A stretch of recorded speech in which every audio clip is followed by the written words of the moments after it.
Although the Senate approved language to clear out space along the Mystic River for a potential stadium for the New England Revolution, it didn't make the final deal. In a statement, Everett Mayor Carlo De Maria says he continues to maintain that a privately funded pro-soccer stadium would be the best use of that part of the city's waterfront. He also points out that the legislative measure wouldn't have approved a stadium, but simply allowed a proposal to be put forward locally. Esteban Bustillos, GBH News 89.7.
He's Jim Browdy. I am Marjorie Egan. You are listening to Boston Public Radio, 89.7 GBH. We are broadcasting live from the Boston Public Library, and we're streaming at youtube.com/GBH News and facebook.com/GBH News. A couple of programming notes here. Okay. Next Friday, a special Ask the General Manager with the NBTA's Philip Eng, 11 to 12, is very courageously going to be here taking our questions and yours. That's a week from today. A week from Tuesday, the Ask the Double Hitter with Attorney General Andrea Campbell and Boston Mayor Michelle Wu.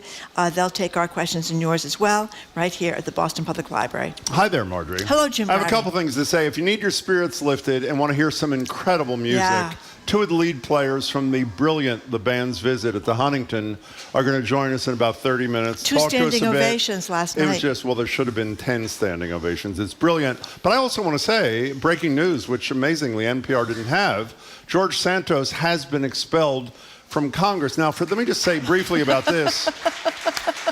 By the way, nobody applauded that we were here, and everybody applauded that Santos was expelled. The good news is, because some people we got texts are very upset about. One, I've already heard on the wire he will resume his career as an All-American volleyball player, That's which right. is really fabulous. And he's scheduled, you didn't know this, I just read it a minute ago, he expects to be elected president of the United Nations by the end of the day. You never know, So Jim. he'll be just fine. By the way, 6th time ever in American history, as I think you all know. We'll discuss it with Michael Curry from the NAACP at noon. So this week's details were leaked to CBS News about plans to implement congestion pricing in Manhattan. They're set to become the first city in the nation to attempt this. Here's how it works. $15 for your average driver to enter New York City, the lower part of Manhattan, where there's most congestion, to be specific. $24 for small trucks, $36, this is a day, by the way, for large ones. All in place from 5 a.m. to 9 p.m. on weekdays and 9 to 9 on weekends, starting in the spring of next year. Our number for calling or texting is 877-301-8970. What do you make of congestion pricing as a tool to lessen traffic congestion? It's good for the environment.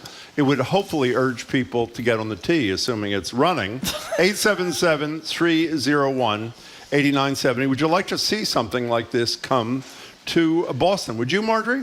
Well, I think assuming the T is running is one of the big That's a problem. caveats It's here, an because issue. as we know, we've been having a lot of trouble with the T, although a week from Friday? Yeah, a week from today, we're going to be able to ask the guy in charge himself, Phil Lang, the so-called Ted Lasso of the MBTA, if he's positive about improvements in the T being real and being real soon. So, yeah, I don't think it's a bad idea. I mean, the traffic is insane.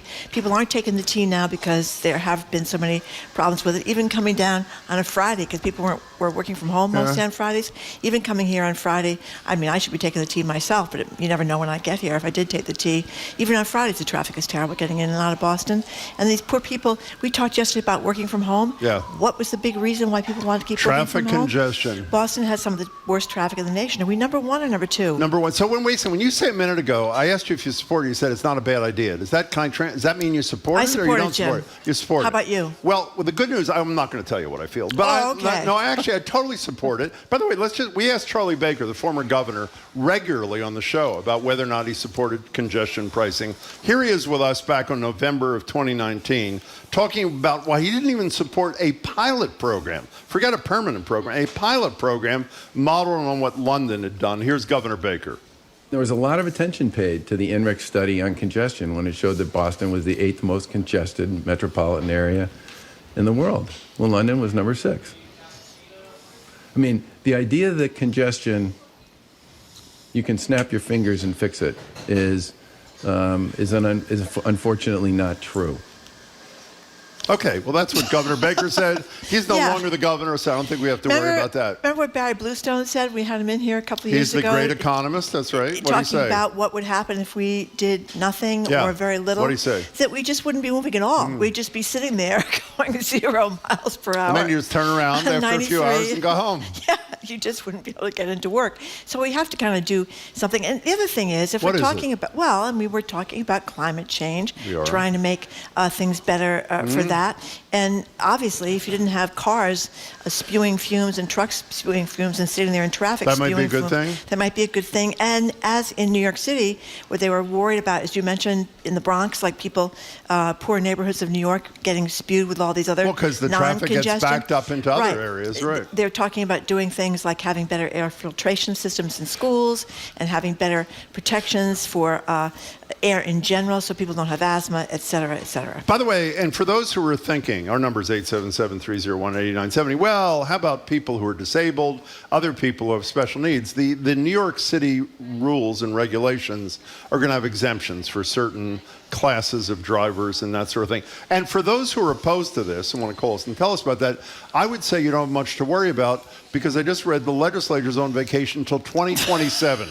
So when they return in 4 years, we're going to talk about the legislature, too, a little later. 877-301-8970. We told you what the last governor thought about this. We asked the current governor at the beginning of this year, Maura Healey, on this show, what she thought about congestion pricing. Here's what Maura Healey had to say. I support a real look at this, whether it's a pilot or something else. I know that Jim Rooney at the Chamber of Commerce just recently raised that, and I've had a lot of discussions with him about it. But, again, if we want to get people out of cars and we want people to come back into the city, they need to have a reason to do that. And they need to have a transportation system, a transit system that works. Can I translate that a little bit, which is a really important point that we should, well, I guess you did make the point, which is if you're going to do congestion pricing, which is going to financially suggest to people they'd save a lot of money if they took the T rather than or coming in late at night to the city. You need a T that's functional. Correct. And right now we don't have a T that's functional. So I guess that is a bit of an inhibitor. 877-301-8970. What do you think about Boston or Massachusetts, any major city in Massachusetts, emulating what's about to happen in the spring of 2024 in Manhattan in New York City? Dave in the car. Thanks for calling. Hey, Dave. Good morning. I can't help but wonder where the revenue is going to come for all those businesses that are going to be put in jeopardy when this happens. Everyone's going to be saying, well, it's too expensive to go shop in Boston anymore. Christmas season's coming. Let's say we had it right now. State, city taxes depend upon those businesses. A whole lot depends on all those businesses prospering. Well, can I respond to your concern? Dave, I'll let you continue in a second. The answer is it's going to be a hell of a lot easier for businesses to get their goods into downtown areas if there's less traffic. So yes, they'll pay $15 or $24 more in New York City, but unlike now, where their driver has to wait 2 hours to get there, theoretically, he or she or they will get there much more quickly. That's one. And the other thing I'm reminded of, which we really were remiss in not mentioning, in New York City, and I assume here, every dollar they collect, which I think is going to be $1 billion a year in Manhattan, goes to what? Mass transportation funding. Yeah. So the T does get better. But go ahead, Dave. Well, I'm glad to hear that. That does alleviate some of the worry, I'd say. Good. That will help a lot. But I still think people in Massachusetts are driving their cars. Whether they're going to be electric or not, they're going to drive their cars, and they're going to say, I think I'll stick around and go to the mall down the street, so to speak, when it comes to shopping, because I'm not going to pay $15 to go into town. By the way, that's a legitimate concern. Thank you, Dave. Dave, thank you for the call. And Dave raises a good point, but it's kind of like, are we going to do something about climate change, No, we're not. or are we not? We're not. I mean, I think not we're is the running out of choice. time here, so it's going to mean a lot of different ways of living. It's going to mean a little bit of sacrifice on everybody's part. It means that people like me would have to shut up and actually start taking the tea. By the way, did you mention how well this has worked in places that have done it? No, like London, Stockholm, and Singapore. Yeah, they are considered models, successfully reined in traffic there. So, I mean, they've done it elsewhere, and there are all these cities. What's the city we talk about in Holland that's got, like, what's the city there where there's no pedestrian? Like Amsterdam? Yeah, that's right. It's got just pedestrian kind of place that people don't drive into all the time. I mean, it's kind something of like 85% of people commute to work in Amsterdam by bike. By the way, you answered the question, when are we going to do something about climate change here? I have the answer for you. What? As soon as Charlestown burns down. That's when they will decide that they will do something about. By the way, in all fairness, led by people like Mike Barrett, the state senator, we criticize the legislature virtually every day. They've made some great strides on the climate front out of Beacon Hill here. Took them a while, but they did some great things. There's more things to do, but they deserve praise. Well, as we know, why don't you tell them what happened today? What do you mean? Well, we mentioned we were going to talk about the legislature. Why don't you We're going to talk about it with Michael Curry. You want to not mention that they tried to take a vote and it I didn't would work? rather keep people on the edge of their seat. Would you not? Okay, they tried to take a vote, and we'll tell you what happened. Okay, 877-301-8970 is the number. What do you think about congestion pricing coming into the city of Boston? Mendez? By the way, before Mendez, do you see this totally disrespectful, stupid text from somebody anonymous? Did you read the text? Oh, that's you. That's talking about how you complain about how you couldn't find a parking space when you had to go buy your own birthday cake. I couldn't get a space. And by the way, the texter says there should be an exemption if someone is driving to buy his birthday cake. Yeah. I'm sorry, Mendez. You're next. Hi. Hey, how you doing today? I think we're good. Thanks. Thanks. So I got a question. So are we going to start changing the work times? Because it seems like everybody has to start work at 9 o'clock.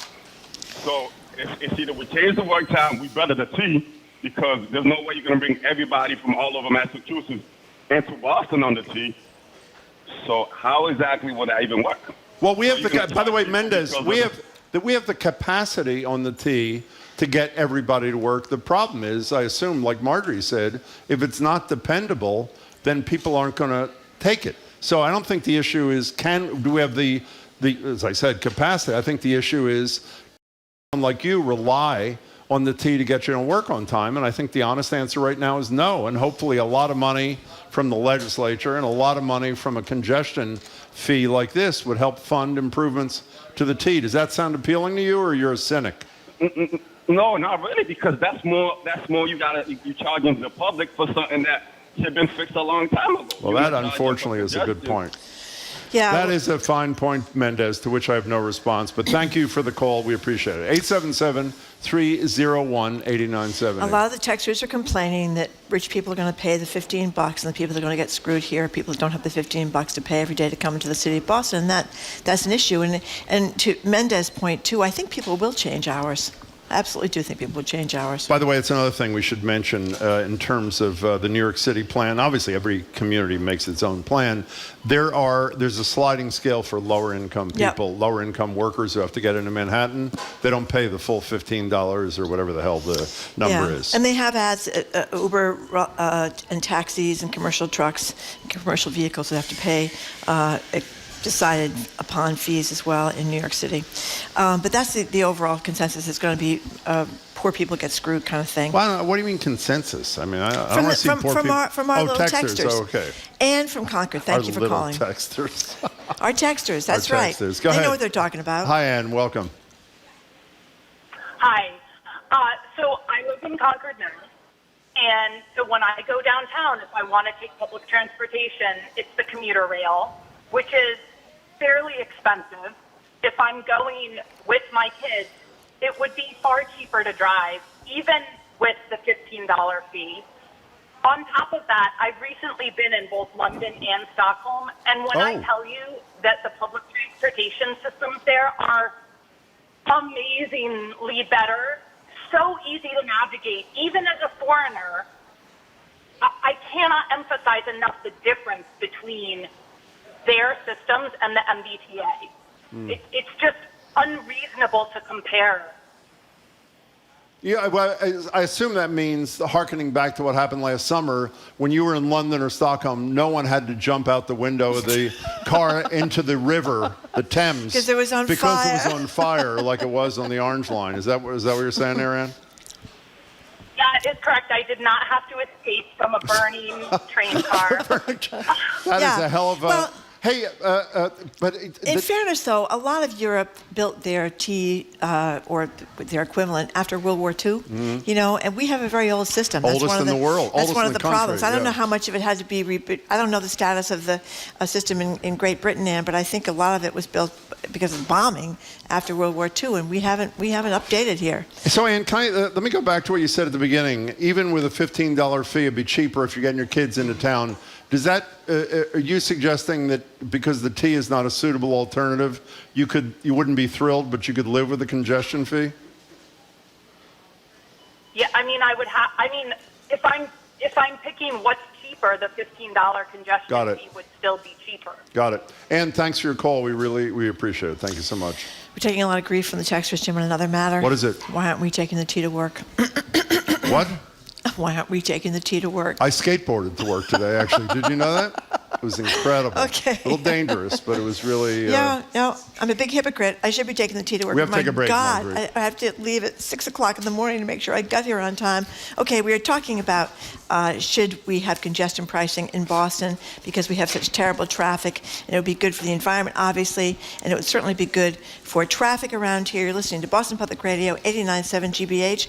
We are broadcasting live from the Boston Public Library. We are streaming at youtube.com/GBH News and facebook.com/GBH News.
Welcome back to Boston Public Radio. I'm Jim Browdy. She is Marguerite, and we're live at the Boston Public Library, streaming at youtube.com/GBH News, facebook.com/GBH News. In about 10 minutes, we'll be joined by a couple of performers and a coach. We'll explain what he does from the great, The Band's Visit, currently playing through December 17th at the Huntington. Yeah, I just wanted to mention, for those who may not have heard this on the news, that Sandra Day O'Connor, the first woman ever to serve in the United States Supreme Court, has died. She was 93 years old. Apparently, she suffered from dementia and had a respiratory illness. And she was, for a long time, kind of a normal Republican on the bench, a swing justice. She upheld the George W. Bush and Al Gore Florida recount. Remember that back in 2000. Sure. But she also voted with liberals, upheld affirmative action in college admissions, and approved creation of more congressional districts with African-American voters in the majority. And even though she said at her confirmation that she was opposed to abortion, she joined the court's majority in a bunch of cases upholding abortion rights. So Sandra Day O'Connor, 93 years old, first woman on the Supreme Court. Talk about a different time. Do you know what her vote was for confirmation? It was huge. 99-0. Was it 99 to nothing? I didn't know it was that huge, but it was huge. 877-301-8970. If you're just joining us, we're gauging your thoughts on the new details that have just emerged about starting in spring 2024, there will be congestion pricing in New York City for drivers, meaning if you want to go to lower Manhattan, if you're a passenger driver with certain exemptions, you pay $15. Truck drivers pay a little bit more. You don't have to pay anything, or you pay almost nothing if you do it late at night, 9 to 5 a.m., that sort of thing. We want to know what you think about bringing it here. We asked Governor Baker about it. He was not crazy about it at all. He didn't even support a pilot. And Governor Healy appears open to it should the T get fixed. We have a texter who says, I'd be going to Boston a lot more if there were less traffic walking around Boston. I'm always afraid I'm going to be run over. Well, a pedestrian thing is a big issue. It's a real problem. It is a big thing. I mean, just think about when they close Newbury Street on the weekends in the summer. I mean, it's really great. Everybody can kind of walk around. Nobody is worried about getting run over. Whose idea was that, by the way? I can't remember. That would be Jim Browdy's. That's exactly right. Thank you very much. And Mayor Wu, we must say, is a big proponent of closing neighborhoods to traffic on certain days, mostly in the warmer months. Jill in Lexington, thank you for calling. Hello, Jill. Hello, Jill. What's going well? That would be you. Is your name Jill? I said Joan. That's okay. What is your name? Oh, it's Joan. Joan. Oh, sorry, okay. Joan. Sorry, Joan. Joan from Lexington. Hi, Joan. We'll start again. Hi, Joan. What's up? Hello. Hello. I have a couple comments and a question for you. Yeah. Love that. So I remember your transportation team, Stacy and Jim. Yep. Yes. They always said that Governor Baker never did anything that would cost drivers more money or make it harder for drivers. No, it was actually, if I may, it was Chris Dempsey, who was the former Undersecretary of Transportation, who said Governor Baker raised the cost of taking the T twice, but never did anything to raise the cost of driving into the city. That's what he said. Okay. Yeah, okay. Thank you. Sure. Well, I personally think it's a good idea, although it sounds like the rates ought to vary during the time of day. I agree with that. In New York. And when I worked in downtown Boston, there were like a lot of stockbrokers or the executives at the stockbrokerage law firms, they got free parking. That's a good point. Their company paid for their garage parking. Yeah. Well, I mean, that is a big deal, Joan, because remember there was a story when MIT did something where they gave passes or free passes to students, and all of a sudden, or their employees, and all of a sudden more people get on the T. That is a big deal. Free parking. Why are we here, Jim? Why are we parking here every day? Because I pay for your parking every day. You don't pay for my parking. Don't? We get free parking, Joan, so we're big hypocrites, but that is a big issue. You're right. Why'd you bring that up? Why did you bring up the parking for some executives? What's the relevance? I'm curious. Just thinking that they're not going to care about the fee because they get a free garage spot. That's a great point. No, that's a wonderful point. And they're already earning the highest salary. Yeah. How many garages do you go into in downtown Boston where otherwise you'd be paying $40 to park for like an hour and a half, and you see all these reserved for, and they're usually these big law firms or these big whatever firms where they have all these reserved spaces for all their workers. Let's put a stop to that, Joan. You make them all take the I think tea. We're on the case. Joan, thank you for your call. We appreciate your perspective. 877-301-8970. In all seriousness, by the way, do you think the legislature, joking, well, not really joking, that they're never in session, they're not in session enough. Do you think they would ever have the courage to do this, an assessment on drivers into the city, even if it was for the common good, even if it was great for the environment, which it would be, even if it would provide hundreds of millions of dollars to improve the T? One of the reasons we don't have hundreds of millions of dollars to improve the T is the legislature. Right. Right? I mean, every time you try to talk about improving the T, everybody says, well, I represent people in Sturbridge, I represent people in Worcester, I represent people in Hyannis, so I'm not going to buy, and that's the problem. But the problem with that way of thinking is that we are, as we know, the economic engine of the Commonwealth of Massachusetts, are we not? We should say, by the way, we had the chairs of the Transportation Committee in the legislature in with us about 6 months ago. I don't think they're the problem at all. I think they understand exactly what needs to be done. The problem is the leadership that is basically scared of being honest with the public about what it's going to cost to make the city more livable, travelable. Is travelable a word? I don't know, but we have the least, are we the most Least effective legislature in America. In That's what the United Globe States said 2 of days America. ago. So yeah. I think we have a problem We're here in our number one. legislature. And by the way, if you want to complain, the number is 617-722-2000. You call up, they'll tell you who your state rep is, your state senator is, and you can call them. Then you can get your email and email them. And maybe you could email the people that run the place up there, Mariano and Spilka, and tell them you've had it. Our coworker, can I say her name? Azita just texted Jamie, said, it's taken me almost the same amount of time getting through Leverett Circle as it did driving down from Maine. I would gladly pay extra. You know, when I used to commute to New York City when I first moved here a long time ago, I told you this. It would take me 3.5 hours to drive to the Bronx and 3.5 hours to drive from the Bronx to my office was in the East Village at Astor Place. Or to drive from the Bronx to Brooklyn. Yeah, I know. You know, you can your just kids breeze lived in right Brooklyn, down to the Bronx, and then it's like hell on wheels from And by the Bronx. way, would you not agree that this would, to a great degree, undo that problem? Yes. Exactly. I mean, you come in at night. Even I wanted to see the band's visit, and I could have taken the T, but I didn't. Last night you went, right? Yes. So if you either drove or you took an Uber or something like that, the traffic on Huntington Avenue at 7 o'clock at night is ridiculous as well. Merritt from Boston, thank you for calling. Hello, Merritt. Hi, how are you? I think we're good. Hi. Good.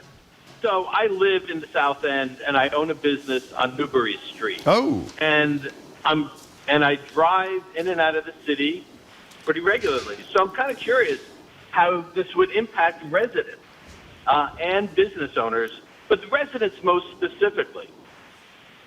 I don't know what you mean. Oh, you mean would somebody who lives in Boston have to pay the fee to get to their house? Exactly. I'm really glad you brought that up. I am 99% sure our staff will check it, Jamie, won't they?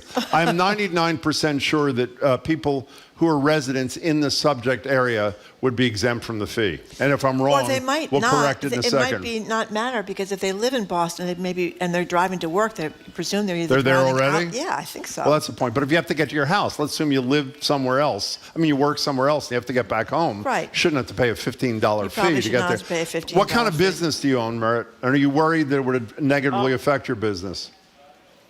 Well, you mentioned Open Newbury Street, and Open Newbury Street was 16 weekends this past summer, and it definitely negatively impacted my business. It did? I own a dog spa. Oh, terrible. You own a dog spa? Yes, I own the dog spa, and ultimately I was forced to close my business on Sundays because we were taking such a negative hit. Different conversation from what you're talking about today, but you should really explore it. It's not as Merritt, happy as it seems. What kind of spa treatment do the dogs get at your business? Wow, we're talking fingernails cut, What? Go hair ahead. combed. Yeah, we're exactly. Yeah, we're very. The name of the business is Oniva, and we're right in the middle of Newbury Street, between Exeter and Dartmouth. And we're a very nice dog salon. And customers couldn't get to us on Sundays because of Open Newbury. By the way, that will cost you $3,000 for that ad. You can just send the check to GBH. Hey, can you stay on hold? Because we do discuss closing the street quite a bit. We'd like to talk to you again in the future. Stay on hold and we'll get your contact information, Merritt, and we will talk to you when we discuss Open Newbury yet again later in the year. I think we have to just have little doggy sections on the T, Jim, so you can put the dogs on the T so they can get to the spa. Can I tell you, one of the things I hate most about our coworkers is when they correct me. And Jamie did it yet again. And look at the joy he takes out of correcting me. Oh, this those is a good who one. this is bad news, though. I'm wrong, Merritt, in answer to what I said to you. Those who live inside the zone in Manhattan would have to pay the tolls, but if they earn less than $60,000, who earns less than $60,000 lives in lower Manhattan? But in any case, they can get state tax credits to offset the cost, or what? Well, I mean, who earns less than $60,000 that lives in the Back Bay of Boston, the South End of Boston? I mean, come on. That's a good point. And by the way, in a response so that I'm not totally humiliated by having the wrong answer before, Merritt, the point that you made is good. The likelihood is good. If somebody lives within the zone where you have to pay, they probably don't have to pay because they don't enter the zone. They live in the zone. They would not likely be driving home every day at 7 o'clock, 8 o'clock, and 9 o'clock in the morning. Do we have time for one more call? One more quick one. Lori from Rentham. Thank you for calling. Hi, Lori. Hello. Hello. Hi. Hi.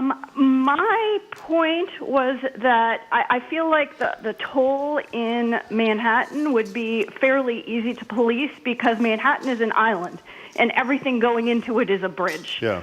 So it's fairly easy to increase the tolls on the existing bridges. Yeah. However, because of the way Boston's set up, there's a million little roads going into Boston, and I feel that the cars would avoid all the major thoroughfares into Boston and enter through all of the neighborhoods.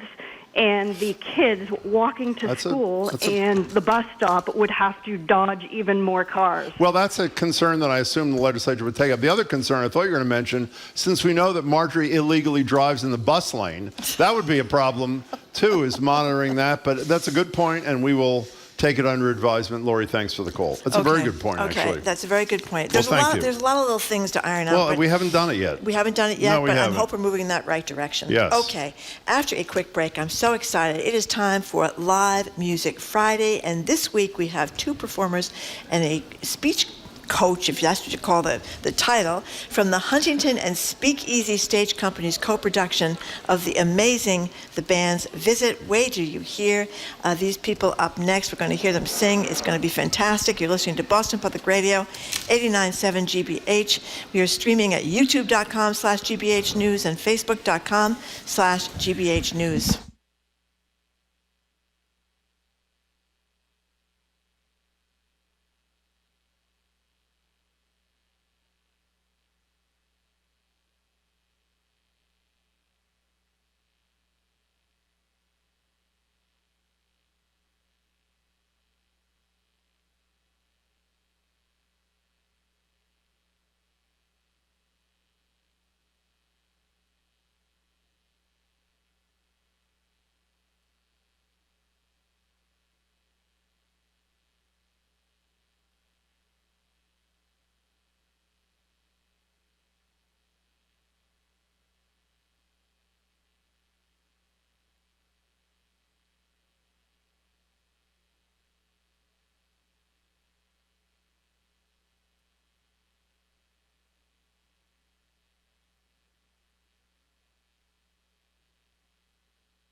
Welcome back to Boston Public Radio. Jim Browdy and Marjorie Egan live from the library, streaming at youtube.com/GBH News, facebook.com/GBH News. In 2018, a small, beautiful musical called The Band's Visit won a jaw-dropping 10 Tony Awards. If Marjorie would not mock me, I would say I saw it on Broadway, but since she will mock me, I won't. That show went on to tour nationally. It's now in Boston, thanks in large part to the joint efforts of the Huntington and Speakeasy Stage Company. It's a story about connections and misconnections set in Israel in the 1990s when an Egyptian police orchestra mistakenly happens into a small town. It's running through December 17th. It's spectacular. For information or to get tickets, or and to get tickets, go to huntingtontheater.org. That's R-E on Huntington Theater, I hope. We're joined now by two stars of the show. Jennifer Apple, a New York native who plays the central role of Dina, the owner of a small cafe in the middle of nowhere, Israel. Jesse Garlick, who plays Poppy, one of the workers in said cafe. In a couple of minutes, we'll also talk to Lee Nishri Howitt, their dialect coach, crucial in a show about mispronunciations. We are thrilled to meet you both. Thanks so much for being here. Really appreciate it. Yeah, pleasure. This was, I saw it last night. As I said, people were standing up over and over to applaud the production. It was unbelievable. Let's start with you, Jennifer, though. Fill in some of the blanks. It is an unusual play, I think, in terms of the whole subject matter. And Donald Coyne, the headline on his piece in the Boston Globe, called it a moving portrait of hope and heartbreak. So what was he talking about? Oh, I mean, you said it kind of in your introduction. It's just, it really is a play about humanity, about connection, about people who in any other circumstance would never really spend time together in a sleepy town, so there's not much going on either. And what happens when you have strangers who listen to one another and really try to deepen what it means to connect when they don't share a common language either. Yeah. So they're trying to, through a language that is not their, initial form of communication, like how do we actually hear one another? How do we actually listen to each other and find commonality through culture, through art, through tradition, through life. And it's about the small little nuances, you know? So, Jesse, we have performers here from time to time who strain to say how timely their production is. You don't have to strain to talk about how incredibly timely this coming together of this Egyptian orchestra and a bunch of Israelis are. Yeah. For me personally, I'm always looking for stories that speak to this particular moment, and you know, with everything happening in Israel and Gaza right now, and how it's affecting me as an American Jew, somebody whose parents met in Israel. They did? I didn't know that. Yeah. This is an incredibly important story for me because it sort of strips the political from you know the purview and makes us aware of people's humanities first and foremost. And I think that's something that's missing a lot in our current discourse. And this show is an amazing reminder of that we have to accept people as humans first and see each other as humans first. Did you live in Israel? Did I read somewhere? I did, You did? yeah. Mm-hmm. What were you doing there? I took a gap year between high school and college. I lived there. I worked there. I volunteered there. I have family that is still there, that lives there. I grew up going to Jewish day school my whole life. I speak Hebrew. You do? I do. I was number one in my bar mitzvah class. What do you think of that? What does that constitute, being number one? You could read the prayer book in Hebrew faster than anybody else. Did you get a gold star? Well, I actually didn't. The person who really won was Harriet Heinemann, but she was trying to win my affections, so she threw it. But that's a story for another time. I wonder how she's doing today. I'm in touch with her. I'll let you know later. His first love, Harriet Heinemann. Clearly. His first love. But you know, you mentioned the whole Gaza situation, the tragedy going on in the Middle East. But you know, you felt some of that with the reaction of the Israelis in the play when they realized the band is from Egypt and they're Arabs and they're speaking Arabic and they're singing a lot in Arabic. You could sense that. Oh, they're from Egypt. Yeah, and I think you know we tried to foreground the play really strongly in 1996 when you know the Camp David Accords and the Oslo Accords are still you know relatively new, and there's you know sort of all of this you know, is this going to work out? Is you know it's these people are here, so it's you know are they a mirage? What's happening?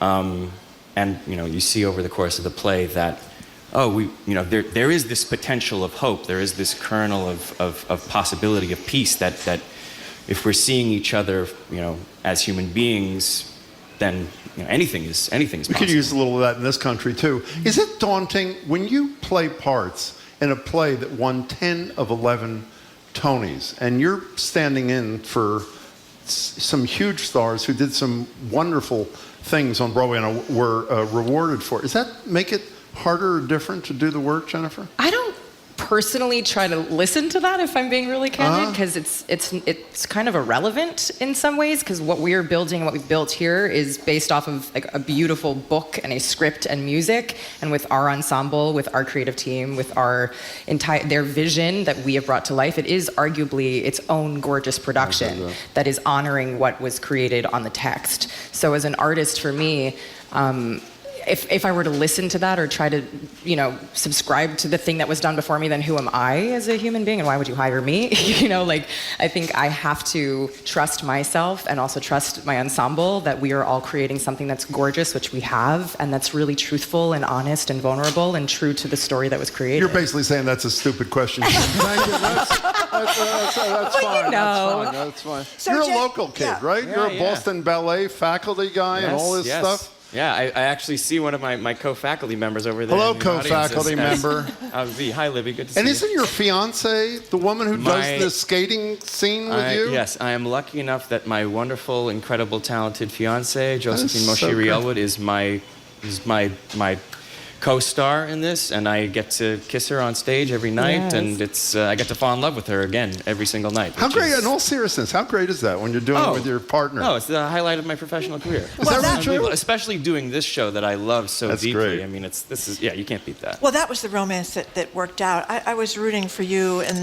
the general that ran the band. So I was rooting. I don't want to give anything away, but tell us a little bit about your character, because you're going to sing for us in just a second. Tell us a little bit about Jesse, because he was a little hapless there. Yeah. So Poppy is he works in the cafe that Dina runs. He's a young Israeli boy who has a deep anxiety around meeting women, as I remember I have had for the majority of my life. So not too difficult for me to pull on that. But his anxieties take the shape of he can't hear anything but the ocean whenever he interacts with a girl, and his body starts to sort of fall apart.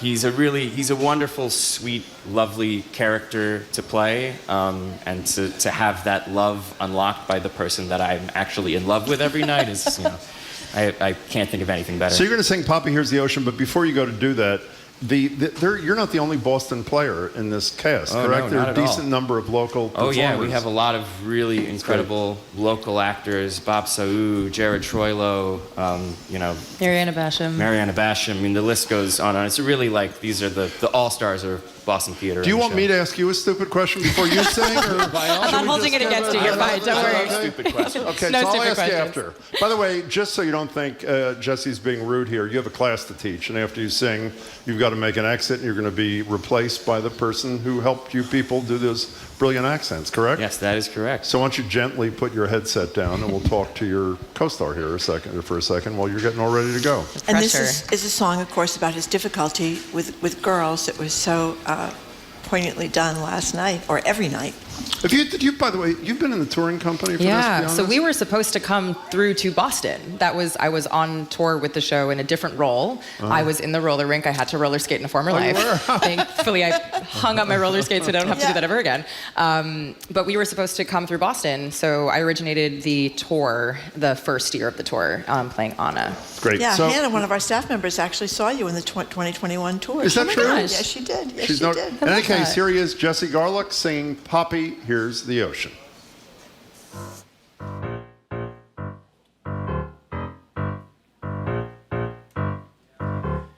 I don't know with the girls, I don't know what to do, I don't know where to start. I'm smarter up here than I am down here, and up here I'm not too smart. They might say one thing or another, they might have smiled at me once or twice. If they have breasts and they're not my mother, then all I hear is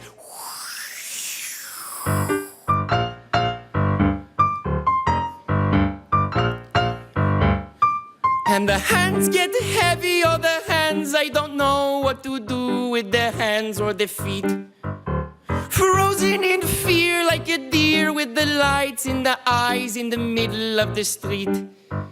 She might be wanting to get touchy-feely. She might be talking to me really nice. She might as well be speaking Swahili, 'cause all I hear is and my tongue gets big, and I can't move my knees, and my eyeballs freeze, and all I see is a tunnel, and there's cotton in my head. My legs are full of lead, and my brain goes deader than the Dead Sea. Dead, dead, dead in the mind, and I find that I kind of go into an infantile trance. I'm peeing in my, not literally peeing in my, but you know, I may as well be. Then I lose my wits, my lights go off, I get all sticky in the pits. I smell like falafel and my ears get hot, and I feel real awful, and all I hear is dead, dead, dead, belly up, going round, sinking down, down, down like a schmuck. Dead in the head, dead in the water, dead in a magical sea full of suck. Go ahead and tell me I should keep on trying. Go ahead and tell me I should break the ice. I'll be standing here deaf and dying, and all I'll hear is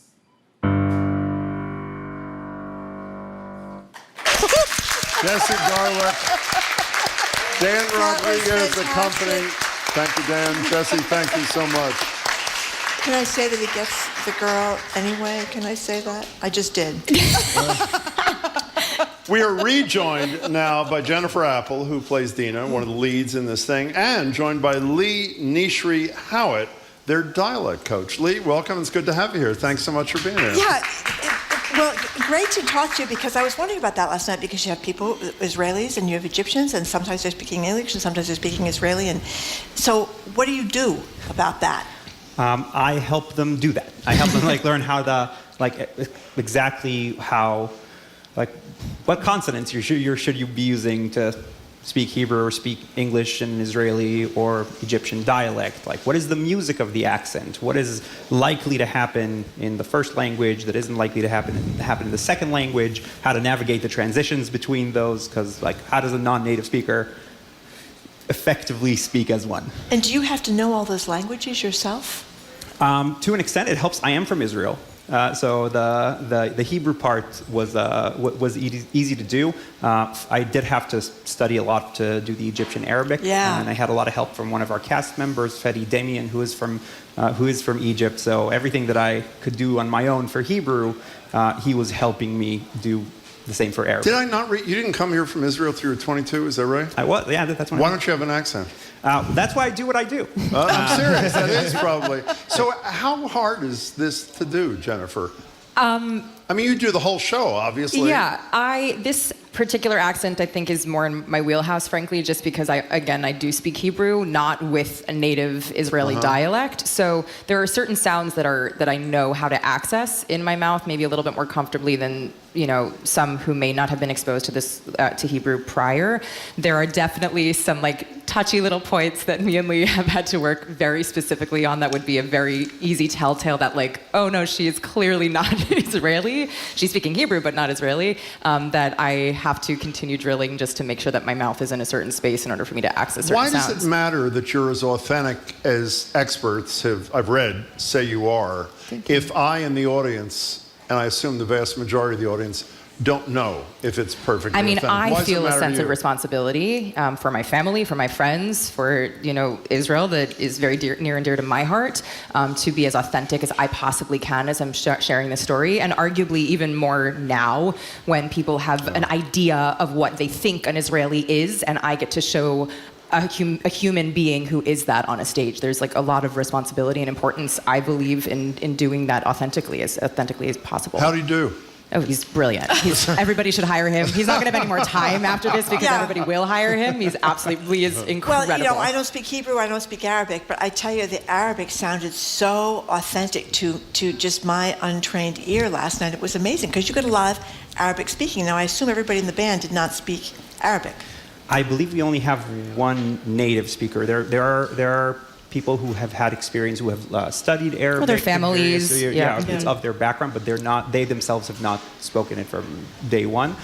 So it was work for them to get to that point where they can comfortably speak a language that they wouldn't on a day-to-day basis, and I think they did fantastic work. It is hard work to do. Yeah, no kidding. So this may not be a stupid question, but it's probably an annoying question. I'm going to ask you anyway because Hannah said she saw you in the 2021 version of the show. But I must have seen you on I knew you were going to do this. Oh boy.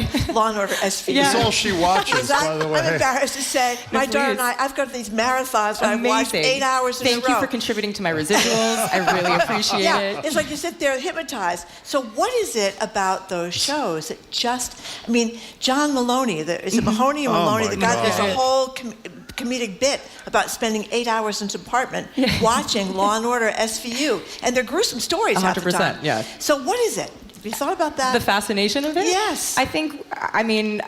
This is a whole other, you don't have me for much longer. I feel like people are fascinated by things that are complicated. Yeah. And so there's something about that. There's also, we're fascinated by tragedy, to not say it, we are, and how can things be so bad? And it in some ways makes us maybe feel better about our own lives if it's not as bad. And so there's this weird, uncomfortable thing about, this is not something that I relate to directly, and therefore it's other than me. But there's also so many stories that they've created and continue creating. I don't know. yeah. It's a franchise. I want you to ask her what iced tea is really like. Waste a little more time on that. Oh my God. He's great. No, she is answering. Can we talk about the play one more second? 100%. A lot of people who are nervous about the theater, don't go a lot. One of the beauties of this, I mean, I think it'd be great if it was 2.5 hours with an intermission. It's 90 minutes and there's no intermission, which to me as a consumer makes it really easier to get into the whole thing. me as an actor to get in and out. Why is that? Well, because we're also our focus nowadays is so short. You know, people like you think about a TikTok, it's like, boop, we're done, we're next. You know, reels or we're just not able to sit for so long, and so to be able to have something so concentrated, and also because of the nature of this piece, the small, the quiet, you really get to hone in and not get pulled out with an intermission. Now, you're going to go and sing the best song in the whole Omar Sharif, which is just spectacular. No Performance pressure, is spectacular. You can put. It was great to meet you, by the way. We're thrilled to have you. Thank you. Jennifer Apple. We'll thank her in a couple of minutes again, too. You can put that down gently. Great. Now, you can tell us the truth. How good was she at learning the accents? She was fantastic. She was? She says that she has experience speaking Hebrew, so... and I think that a lot of the work we were doing was specifically how to get the Hebrew to be just right, rather than the Israeli accent in English. We should say you teach at Berkeley too, right? I do, yes. Another local guy. That's terrific. So here it is, this fabulous song, Jennifer Apple singing Omar Sharif from the band's Visit.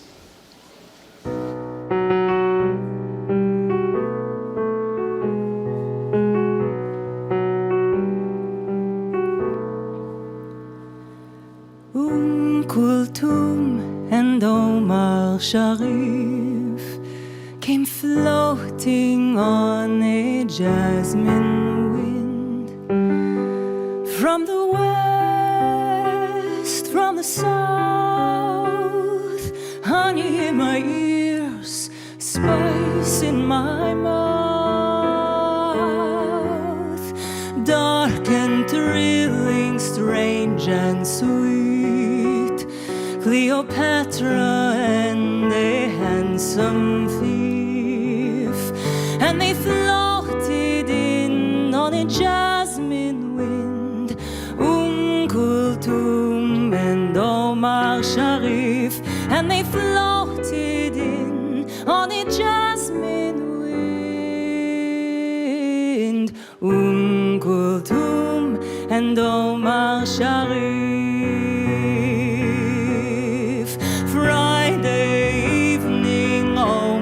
Sharif in black and white and blurry through tears. My mother and I would sit there in a trance. It was cool to the marrow, the pharaoh of romance.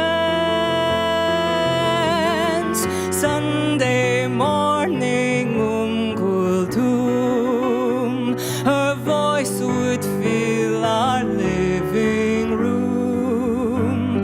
The ship from Egypt always came sailing in on radio waves, and the jasmine wind, deep perfume,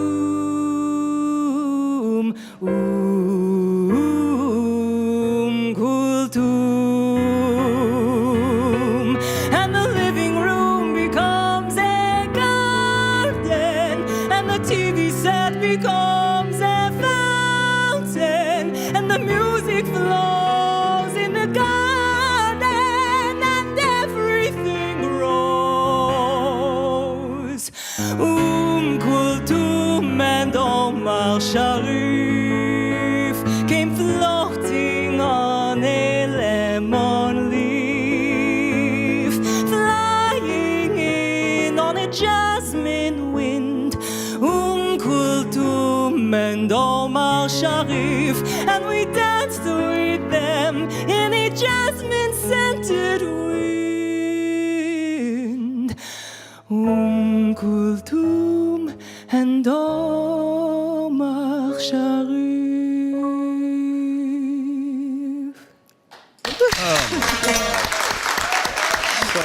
We have been listening to performers from the Huntington and Speakeasy Stage Company's production of the band's Visit. Jennifer Apple, Jesse Garlick, and Lee Neshri Howitt, the show runs. Dan Rodriguez on accompanying playing the piano, too. Dan Rodriguez on the piano. The show runs through December 17th. If you can see it, get over there. It is fantastic. For more information and to book tickets, go to huntingtontheater.org. That's theater spelled with an R-E. Coming up after the noon news, Michael Curry from the NAACP and the Massachusetts League of Community Health Centers on Massachusetts companies falling short on their diversity, equity, and inclusion hiring goals, and the state of fighting AIDS on National AIDS Day. Michael Curry is next. You're listening to Boston Public Radio, 89.7 GBH, broadcasting live from the Boston Public Library, streaming at youtube.com/GBH News and facebook.com/GBH News.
You need to learn, how's the budget working? What's the status of our collective bargaining agreements? How are we doing from a staffing perspective? Do we have a huge number of vacancies in some department that's causing us trouble?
Houston Browdy, I am Marjorie Egan. Welcome to hour number 2 of Boston Public Radio, live from the Boston Public Library, streaming at youtube.com/GBH News and facebook.com/GBH News. A couple of programming notes. A week from today, we're going to have a special Ask the General Manager with the MBTA's very courageous Philip Eng, who's going to be here from 11 to 12, taking our questions and yours. A week from Tuesday, it's an Ask the doubleheader. Attorney General Andrea Campbell and Boston Mayor Michelle Wu will both be here to take our questions and yours. That's a week from Tuesday here at the Boston Public Library. The AG from 11 to 12 and the mayor from 12 to 1. Hello again, Jim. How beautiful is that Omar Sharif? I mean, they're oh my both God. great, but how beautiful is that song? Omar Sharif is pretty beautiful too, That's as a I very good recall. point. Okay, I think he's been dead about 50 years. Well, that's but in okay. any case, we're joined now by Michael Curry, very much alive. He is president and CEO Well, that's of good. the Massachusetts League. I mean, no, you're good. You look good. You're good. Massachusetts League of Community Health Centers, also a member of the NAACP's National Board of Directors, where he chairs their Advocacy and Policy Committee. Hello there, Michael. Good to be back with you. Great to see you. So, Michael, let's start with a little bit of breaking news. George Santos, the congressman who kind of made up his whole life, claimed he was a volleyball champion, and his mother died. He doesn't even know who he is. He doesn't know who he is. Mom died in 9/11. A lot of talk about the money he spent that was illegally from campaign funds on things like expensive vacations and Botox, and he's gone now. It's unusual for us to do this in the United States, but what do you think? Well, one is I think it just shows where we are, where someone could fabricate their entire life and background, get elected to office, and then indignantly, or reluctantly, I should say, keep that position and not feel like they betrayed the voters. So I watched his press conference the other day where he basically said, I'm not resigning. I deserve to be in this seat. It's all a lie, and I'll prove it one day. We've heard that a lot lately, where people are clearly lying. They clearly are facing some pretty serious criminal charges, and yet wants to hold on to a seat. That's What not are you talking about, that's Trump not or about Santos? Who are you talking I got a list that's bigger than those two. Yeah, there is a list. But he clearly that's not about his voters. I think that's really what he represents. This was about him, not about his district, not about the people he represents. You know, I don't want to get into this in depth, but I had this discussion yesterday with Andrew Cabral. I mean, this guy is nauseating and it's sort of everything horrible an elected representative could be. Having said that, I am a little uncomfortable in 2023 with an person elected by the people, even if it's under fraudulent circumstances. People like this, 100 of whom voted not to certify the election results, basically to overturn the election results. Most of them didn't vote to impeach a guy who did far worse things than George Santos could ever dream of. Is there a part of you that worries that this may set a precedent with this kind of Congress that's troubling? Yeah, we've seen it across the country. I can't remember what state it was with the 2 young African Americans. Oh, Tennessee. Tennessee with the removal. Yeah, Very good point. This could be taken and reduced to the absurd. But the reality is there are removals all the time. I think about even in Massachusetts, a removal of a state representative, Carlos Enriquez would be a good example, where legislatures and Congress make the decision to remove a elected official for some ethical reason. There should be a way to do that that's fair, that the person has due process. In his case, he actually had an opportunity. Contrary to his press conference, he actually had due process. In front of the Ethics Committee, where he chose not to... he chose not to defend himself. Yeah, that's a very good point, actually. Talking to Michael Curry. So one more thing involving local politics. Well, I guess there are a few more things, but this one is about the legislature. You know, Jim has pointed out endlessly that legislatures, what is it, 5-month vacation you always talk about? In the election year, 7-week vacation. And they're on a 7-week vacation now. And of course, they can't do anything when they are not in formal session, because if they are in informal session, then one person can veto any effort. And we've had this terrible crisis with overflowing shelters and migrant people having no place to go and people that are homeless having no place to go. They took a lot of heat from this. Unions were very upset about it because they negotiated raises, they couldn't get them. So they adjourned nonetheless for their 7-week vacation. Now they came back into informal session after getting hammered by the media and I think a lot of state employees, but they couldn't do anything because they had one Republican veto the plan. So what does this mean for people that are in dire straits and for people that want their raises, et cetera, et cetera? Well, this is the messiness of how we do government across the country. It's in every state, in every city and town, and on the federal level. When you have a 2-year session and the back end of that 2-year session is informal, the reality is they have work to do and are responding to the migrant crisis and are responding to the issues. I've seen them come back in session when they needed to, and they need to work the members to get the votes that they need so that there is an agreement on a final plan. It's what we do well in Massachusetts compared to some other places in the country. As much as we beat up Massachusetts, there's a lot of really good legislation that doesn't get through. We tend to do it well here. So Speaker Mariano, Senate President Spilka, the governor need to come together and figure something out and get this moving. Don't they need to come back in session? Yes. I mean, well, why don't they just, I don't understand this. Why don't they just do it? If they vote to come back in formal session, maybe I'm missing something, then all they need is a majority, as in typical times. Of course, people have to show up. Why aren't they, I don't get it. Why aren't they just doing it? I don't know the technical reasons around. I do know that we've all been told over the years, and of course, by rule, that if they come back, that one vote could prevent them from moving something forward. So I think technically, you know, there's all kind of things like joint rule and bills have to be pointed out. There's all kind of ways around the rule.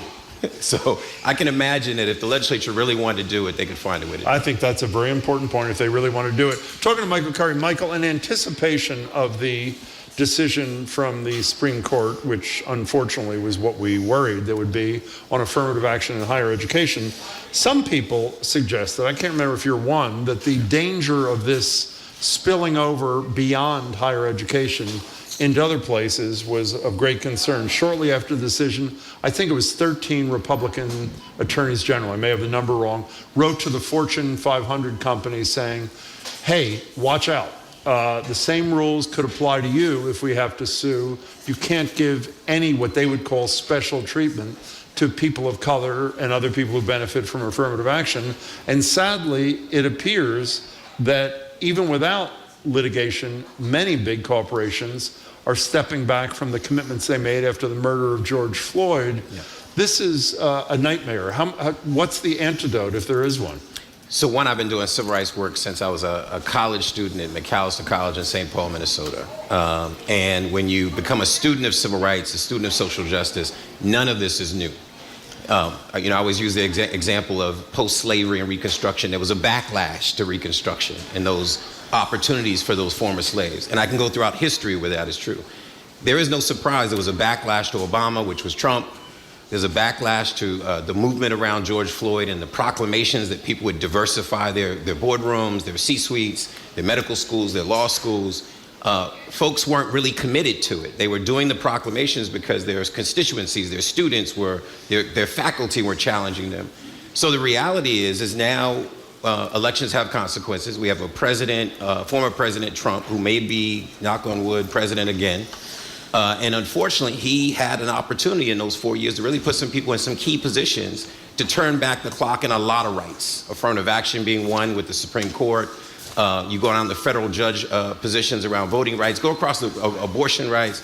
All of that become on the table because elections have consequences. So the reality is, I'm not surprised. There is the next, this is chess, not checkers. The next move is to go after diversity programs, retention, recruitment, programs that incent DEI, diversity, equity, inclusion. It's coming. It shouldn't be a surprise. Just turn on Fox News and watch it for a day. And we're not prepared for it. I think many of us who are on the side of justice, equity, and inclusion, we tune out because it overwhelms us to see that rhetoric and that divisive language and advocacy. But we got to tune in because we're losing.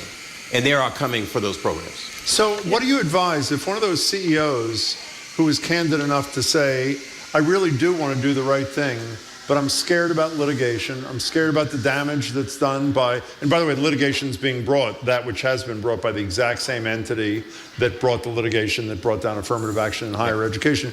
How do you advise that CEO, those CEOs, about how to proceed going forward in light of this potential Well, you threat? know that anything that gets to Supreme Court, we will likely lose, right? I remember, and I always tell this story, I was a young 20-something-year-old civil rights activist, NAACP volunteer, and Christopher Edley worked for Bill Clinton at the time, and had come to town to do a private conversation around the future of affirmative action, and I got invited to Harvard. I was the biggest nobody in the room.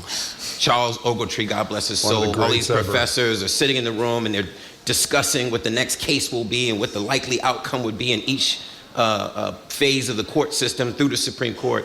We're at that point again, that we need to have a strategy conversation around what's likely to happen. What you can do is, one, you got to bring the cases even if you lose it, right? And sometimes you have to calculate whether losing has a consequence that we don't want to face. But then we also got to come up with alternative plans. How do you still get diversity in a classroom? Because we're going to lose diversity. And I just want to stress this.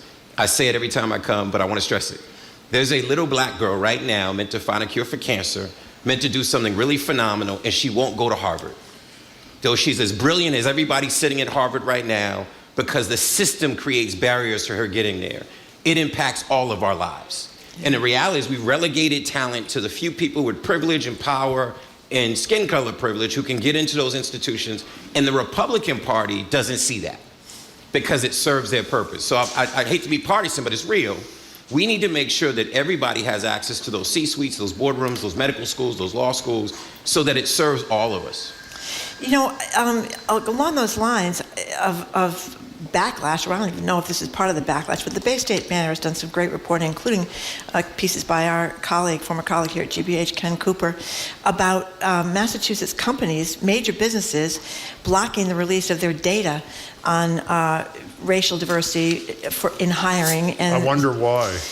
Those companies that were cited by the Bay State Banner as not wanting to respond to requests blocked the release through the Freedom of Information Act request submitted by the Banner included General Electric, Mass Mutual, Staples, Vertex Pharmaceuticals, Wayfair, Thermo Fisher Scientific. I was surprised. Maybe that was naive of me to be surprised. Well, I mean, I have friends at some, like Vertex, or some good friends that have been worked over there for years. So I was surprised to see that they were on the list. I think it's not a surprise to me, though, that companies don't want to reveal when they have numbers that aren't positive. You know, sometimes we think about their financial numbers, and they'll reveal the numbers, and then they'll give all the reasons why they can't address the deficits they have. They're quick to do that. Yeah. Right? Why can't you be quick to say, hey, we're falling short of where we want to be on diversity, equity, inclusion, and then here's our strategy to address that, because we don't value the same, right? We don't value the dollar the same as we value diversity, equity, inclusion within our organizations, so we hide it, we bury it. And in fact, I think I would say to companies who hid the numbers, who didn't want to reveal those numbers to the federal government, share your numbers and then share your strategy.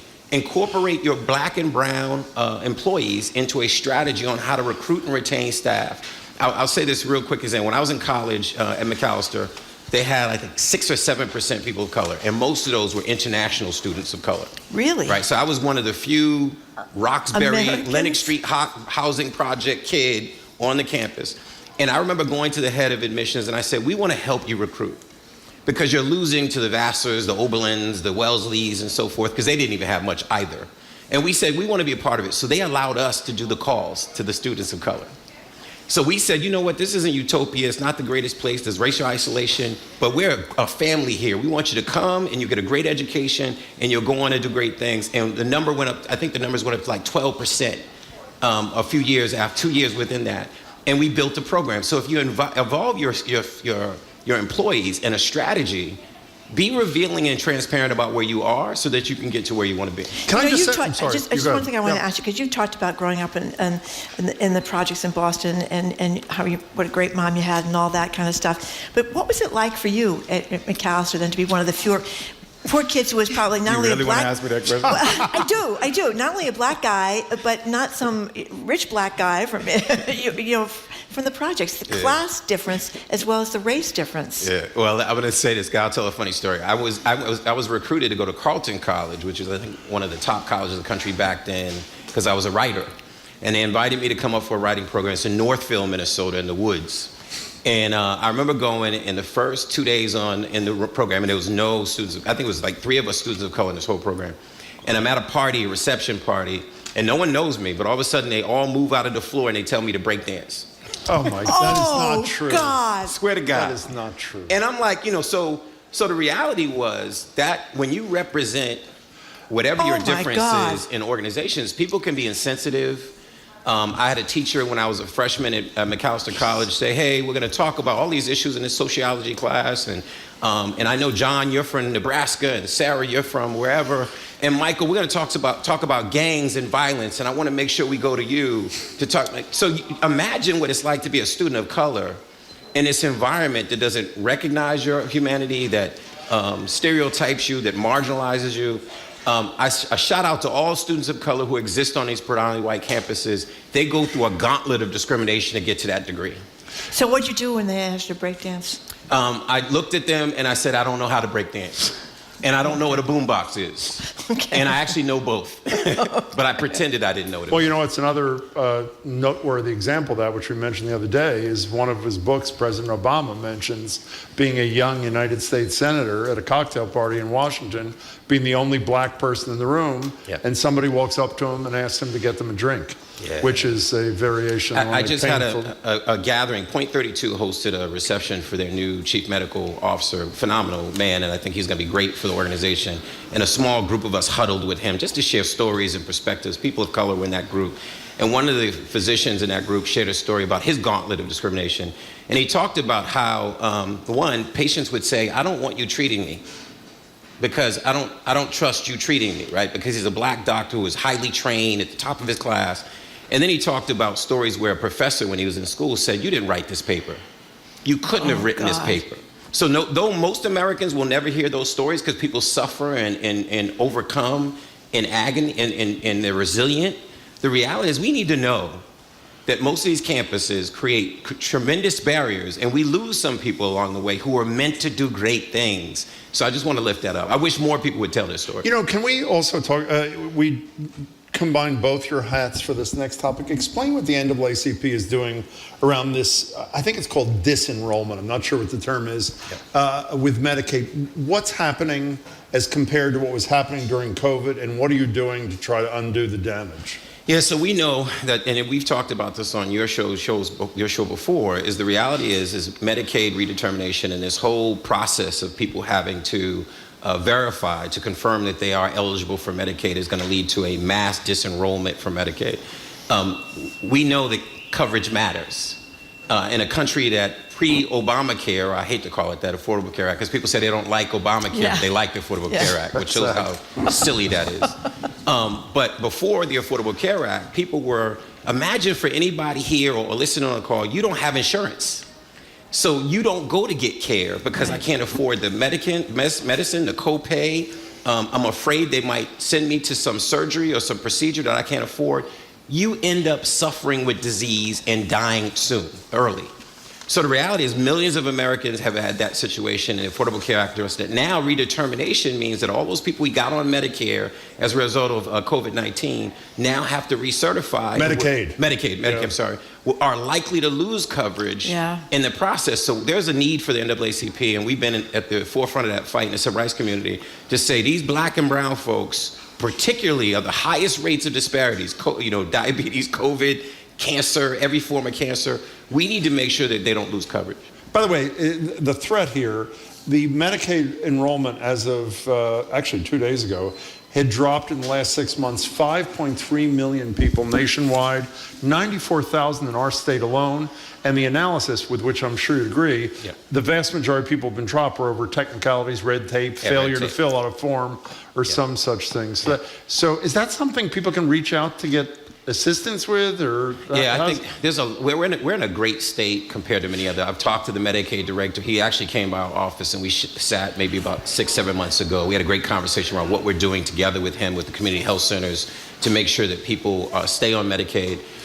We will suffer, like many other states, some losses, but we will mitigate that by the work that we're doing. Can I mention one other thing? We only have a couple minutes left. It is World AIDS Day. And to quote, celebrate it, we learn that the Republicans in Congress have cut federal funding by almost $1 billion, $800 million. And this program that I would argue is maybe the greatest success of the Bush era, that would be George W. Bush. It's called PEPFAR, which is President's Emergency Plan for AIDS Relief, which has always been bipartisan since the early 2000s. My understanding is saved not a few lives, but millions of lives around the world. Apparently is not going to get funding. It's not final yet in terms of from Congress.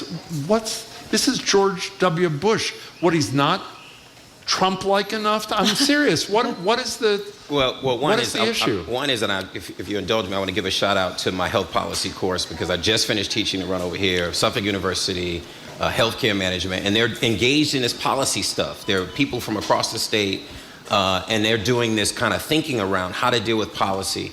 So I want to say that World AIDS Day, one is we know World AIDS Day, any AIDS Day, right, diabetes, cancer, but World AIDS Day gives us an opportunity to pause, look at the numbers, reflect, and figure out what we need to do going forward. We've saved countless lives due to all this work around World AIDS Day and these programs under both parties, Democrat and Republican. We are at a troubling time in government right now, where what works doesn't matter anymore. It's policy division. It's about cutting costs, about small government versus big government.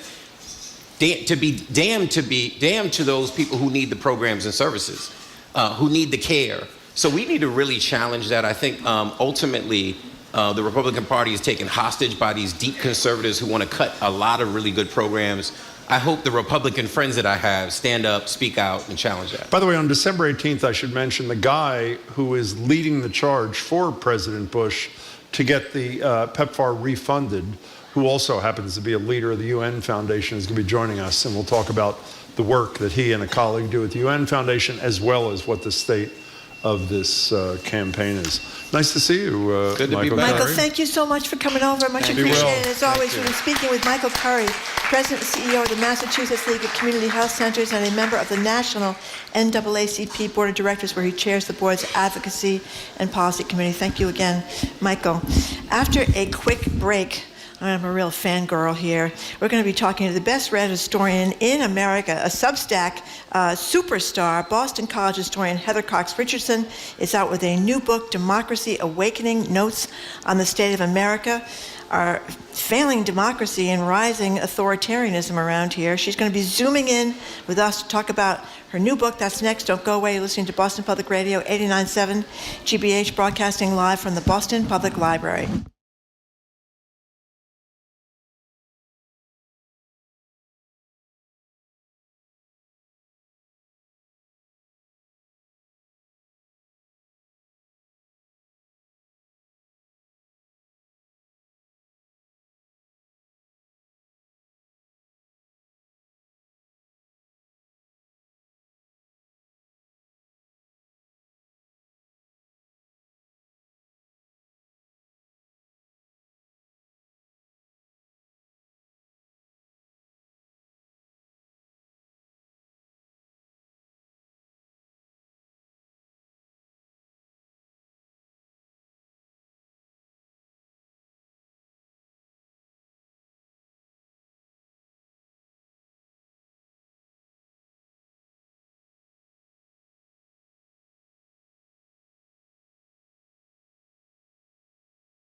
Welcome back to Boston Public Radio. Jim Browdy, Marge Regan, live from the Boston Public Library, streaming at youtube.com/GBH News, facebook.com/GBH News. We're joined now on Zoom. She actually looks like she's in an episode of Fargo, somewhere in Minnesota, by Boston College professor, historian, and author of the wildly popular, actually the most read Substack newsletter, Letters from an American, obviously Heather Cox Richardson.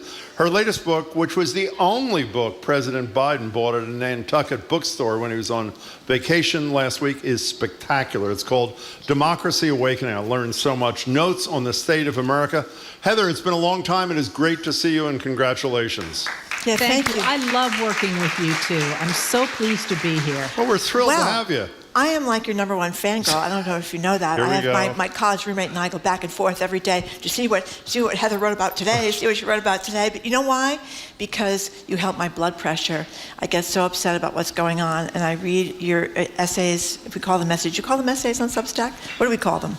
I call them letters. They're letters okay. to people, yeah. Letters, okay. And you are soothing. You calm us down a little bit. But get back to the book, Democracy Awakening. I believe you were your own voice on Audible Books. You did it yourself, didn't you? I did. I had a great vocal director who really pushed me. Let me tell you, actors earn every penny. Yeah. Well, it's very impressive because most of the time the writers of the books don't actually narrate their books on Audible, but you did. But in any case, tell people what you were doing with Democracy Awakening, Notes on the State of America. What were you trying to do? Well, originally it was designed to be a series of short essays that answered the questions people ask me every day. Like, how did the parties switch sides? What was the Southern strategy? Where did we get the Electoral College? Those sorts of general questions. And quickly I realized that the question that people ask me every day is, how did we get here? What on earth is going on? And how do we get out? So that became the organizing principle of these 30 short essays that make up of a book of about 250 pages.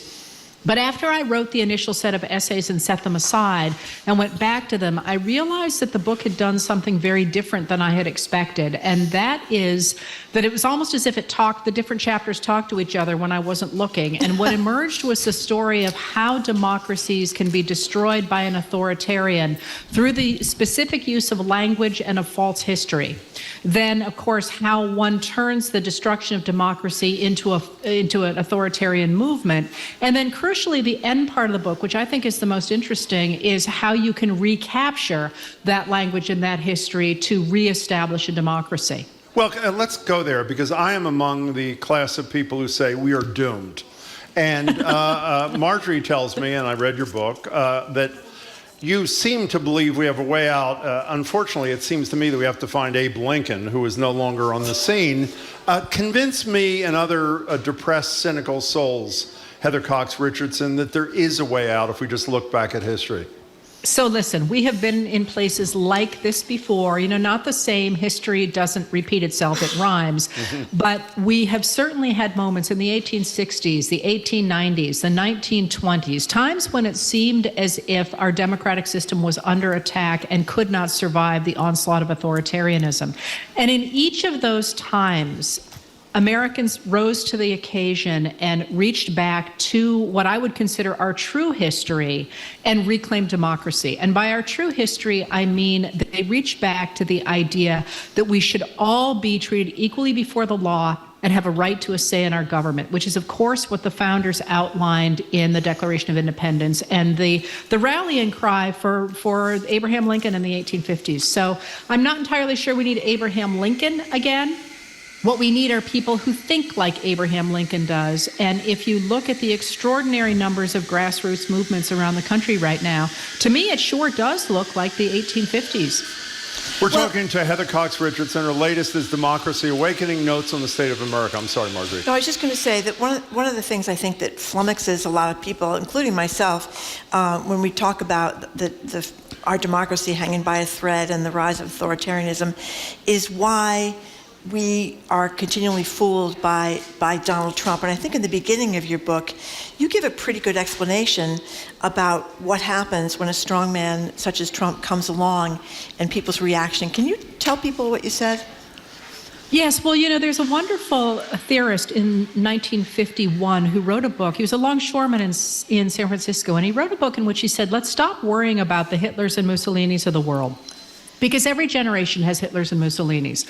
What we really need to worry about is why people follow those strong men. And we need to look at the people and figure out what has convinced them that this is a good move for their future. And what he argued was that the strong man rises when you have a disaffected population that can be brought to, who feels that they've been left behind by, the economy or by social issues or religious issues, and they can be brought behind a strong man if only they can be convinced to hate someone. And who that someone is doesn't really matter. And if you think about the language of the Republican Party really beginning in the 1950s, but taking off under Ronald Reagan, that's the kind of formula that they used. And of course, Reagan used it with dog whistles, but by the time you got to 2016 and all of the Republican candidates, people forget that Trump was the most moderate of the Republican candidates on the stage in 2016. By the time you got to that era, it was on steroids. And so the true believers among the Republican Party had come to believe that anything a Democrat did was so far out there that they would rather side with somebody like Trump than they would want to side with the Democrat. Of course, you see that happening now as well. And once you've got that system underway, it's got a natural momentum of its own, leading us in this moment, of course, to Trump calling his Democratic opponents vermin. Speaking of, I'm sorry, before you leave that though, but I think you say, and correct me if I'm wrong, that it doesn't matter how many things go wrong for the strongman, and I guess that would mean in terms of convictions or being caught lying or secreting confidential documents, etc., to the people that are persuaded by him. It doesn't matter. Is that no? More than not mattering, it cements them to him. And this, again, is Eric Hoffer from his book, True Believer from 1951.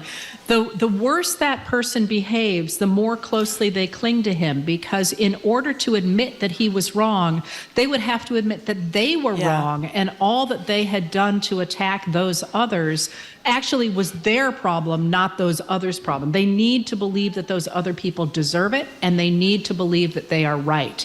And so they start this absolute downward spiral that weds them to their strongman. And the comparison I always make is to Narcissa in Harry Potter, who clings to Voldemort more and more tightly the worse he treats her family, because if she has to realize that in fact she is complicit in the destruction of her family, it'll destroy her. Heather, you mentioned Hitler and Mussolini in passing, and I have to say, everybody knows Michael Cohen, the former sort of fixer for Trump, said he has Mein Kampf by his bedside, that sort of thing. I'm always hesitant to make Hitler comparisons. When callers do it, I try to move it in another direction because I don't feel I know history well enough to wade into that. But you do wade into it. The comparisons aren't unfair, are they? No, but just let's step back for a minute. I don't believe for a minute that Trump read Mein Kampf. Because he doesn't read anything. Right, exactly. Okay. So, but that's a symbol, I think, as many things stand in for an authoritarian mindset. Yeah. And one of the points that I was trying to make in this book was that it's easy nowadays, I think, to look back to the 1920s and the rise of Mussolini's articulation of what became fascism and sort of say, oh, it's not homegrown. But one of the points I wanted to make was that when Hitler's lawyers tried to find a way to construct a legal system that would create racial distinctions in German society, where did they look but to the Jim Crow laws and the Juan Crow laws of the United States and to Native American reservations? So I think if you step back and look at American society, what you see is there are really two ways to look at the country. One is that some people really are just better than others and have the right and maybe the duty to concentrate wealth amongst themselves and to rule the rest of us. And they were really quite articulate about this in the 1850s, for example, the robber barons in the 1890s. We could go forward following that train. But on the other hand, there is the theme on which this country was based, and that was the idea that everybody has a right to be treated equally before the law, and everybody has a right to a say in their government. And, from the beginning, it's been marginalized Americans who were excluded from those principles who insisted on being included in them and saying, those are all great principles, but what about me? And because they have done that, we have in this country managed both to preserve and to expand liberal democracy since the beginning. Which goes back to one of the reasons I still have hope. We're talking to Heather Cox Richardson. Her book is Democracy Awakening, Notes on the State of America. You know, I also thought you made an interesting point about the media well, you made a lot of points, but one of them that resonated with me is that because most people that cover politics in America are Americans and have lived here all their life, they don't really have the understanding of how authoritarianism happens, and we might be better off with some reporters who've grown up in countries. I think Masha Gessen, that writes for the New Yorker, you know, is from Russia, or people maybe from Venezuela, or maybe people that have a different view. Explain that. Yeah, you know, that observation, I think, was very well articulated by a woman who had grown up in Russia and looked at the rise of Trump and said, American journalists are not able to cover him because you have to understand authoritarianism, and you people here simply don't. You know, one of the arguments, I think, to be made about the rise of authoritarianism around the globe right now, and certainly in the United States, is that it really does follow basic patterns. And they're basic patterns with which the people in the United States who don't come from other countries are not necessarily attuned to. So, you know, one of the things I think I start the book with is the idea that Americans seem to think that authoritarianism comes with goose-stepping soldiers and tanks. And the truth is that authoritarianism usually arrives through the ballot box. You know, Heather Cox Richardson, as I'm looking at you, I'm hearkening back to when I first met you, and you were always so calm and knew everything as before you were the huge superstar We like that you've she's become. calm, Jim. We like that. But do you feel a burden in your everyday life because of how many people, 1 million plus at least, depend upon your analysis of today and history? What's that like for you as a human? Do I feel a burden? 1,000%. You do. I try so hard not to get things wrong because I recognize the burden of making mistakes, which of course everybody does. I do think I have a little bit of an advantage perhaps over some who are in the field of journalism, and that's that I've been a teacher for 30 years. So I am accustomed to understanding that what I say has enormous weight. So I try very, very hard not to abuse that. I'm always trying to double check. I'm always trying not to put ideas in people's heads because I recognize how powerful my voice is. And I think that's a really useful way to have gone into this, is to not sort of recognize that I can't make a flippant statement. Yeah, but well, then let me ask you the flip side then, and maybe you partially answered it. You answered the burden question affirmatively. How about the power and influence question? You may be too humble to answer this honestly, so I don't know if you will. But how does that feel to you that you do have a platform that allows you to talk to whatever it is, 1 million plus people a day about the most important things there could possibly be? That's a wonderful question that nobody has ever asked me, and there's a very simple answer to that. And that is that, thank God I'm a historian, because I don't feel about it as if I am affecting the present, although for sure I am. I feel like I have an enormous duty to the past and to the future to make sure I get things right. And so the truth is, as a historian, you feel that all the time. You know, I wrote a book about the Wounded Knee Massacre, and, you know, I feel an extraordinarily high responsibility to those people who died. And, you know, they're long gone. They were long gone before I entered the scene. But there is somehow the way we seem to live in a river of change that gives us more responsibility than to this moment. I will tell you the downside of that, though, is that because I have a really long look at things, I don't tend to get swept up in the moment. And people get very angry at me for not being, they think, sufficiently supportive of their particular political position, because I'm really not thinking about the present so much as I'm thinking about the long term. You know, one of the things, and again, I want to reintroduce Heather Cox Richardson. The book is Democracy Awakening, Notes on the State of America. You know, getting back to the media, since I am a member of the media, you know, one of the things that the Trump administration, and maybe I think this is an authoritarian strategy, is to kind of flood the zone with baloney. I'm not going to use the word, that we would think of on the air.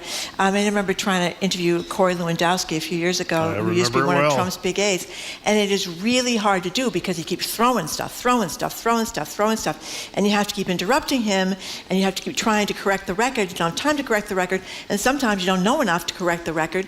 So this is a very brilliant strategy where people, I would stick with Caitlin Collins when she did the interview with Trump that CNN got criticized for. I mean, Jonathan Swan from the New York Times is the only guy I've ever seen interview Trump effectively, but that's a real challenge for people watching coverage of Trump, right? Yeah, so what's that like? Is it different now than it used to be? Yes. I mean, it is a political strategy. Yeah. I mean, this is called virtual politics or political technology. It's theoretized out of Russia, but there's actually a series of steps that one can take to destabilize a democracy, and they're very articulate about it. There's a bunch of books on it, and one of the 5 major steps is to flood the zone with so much information, some true, some false, some irrelevant, that people stop being able to decide what is true and what is not. And they throw up their hands and they say, somebody else should figure this out for me, and that's how they get a strong man. Well, you had great chapters about, I'd forgotten this, that Trump said the Democrats were going to ban the Pledge of Allegiance. I don't even remember. I remember that. I mean, you go through in the middle chapters, 11, 12, all through that section about Trump, about all his strategies that have been so effective, going after, you talk about the people he attacked during his administration, causing people to question the government. Like who?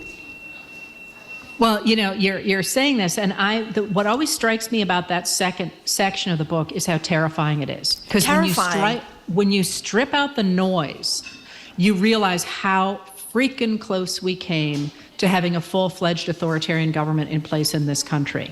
And I think for me in that second section, what jumps out most is that incredibly stupid argument that his inauguration was bigger than Obama's. Right.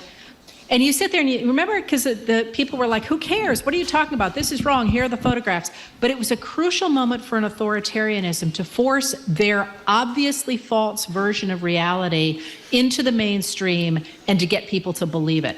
And once they'd done that, then Russia was easy.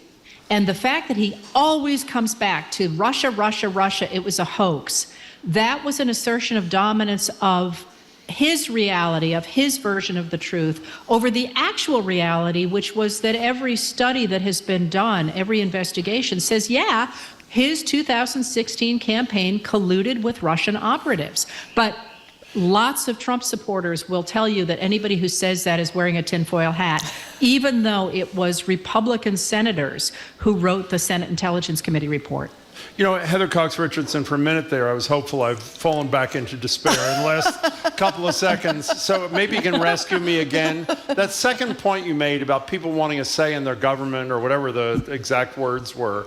As you're talking and you're just mentioning the Congress, I'm thinking there are 100+ people in the House of Representatives who voted to overthrow the government of the United States of America when they voted on January 6th. Not only did they suffer no penalty, but they're still in office, re-elected.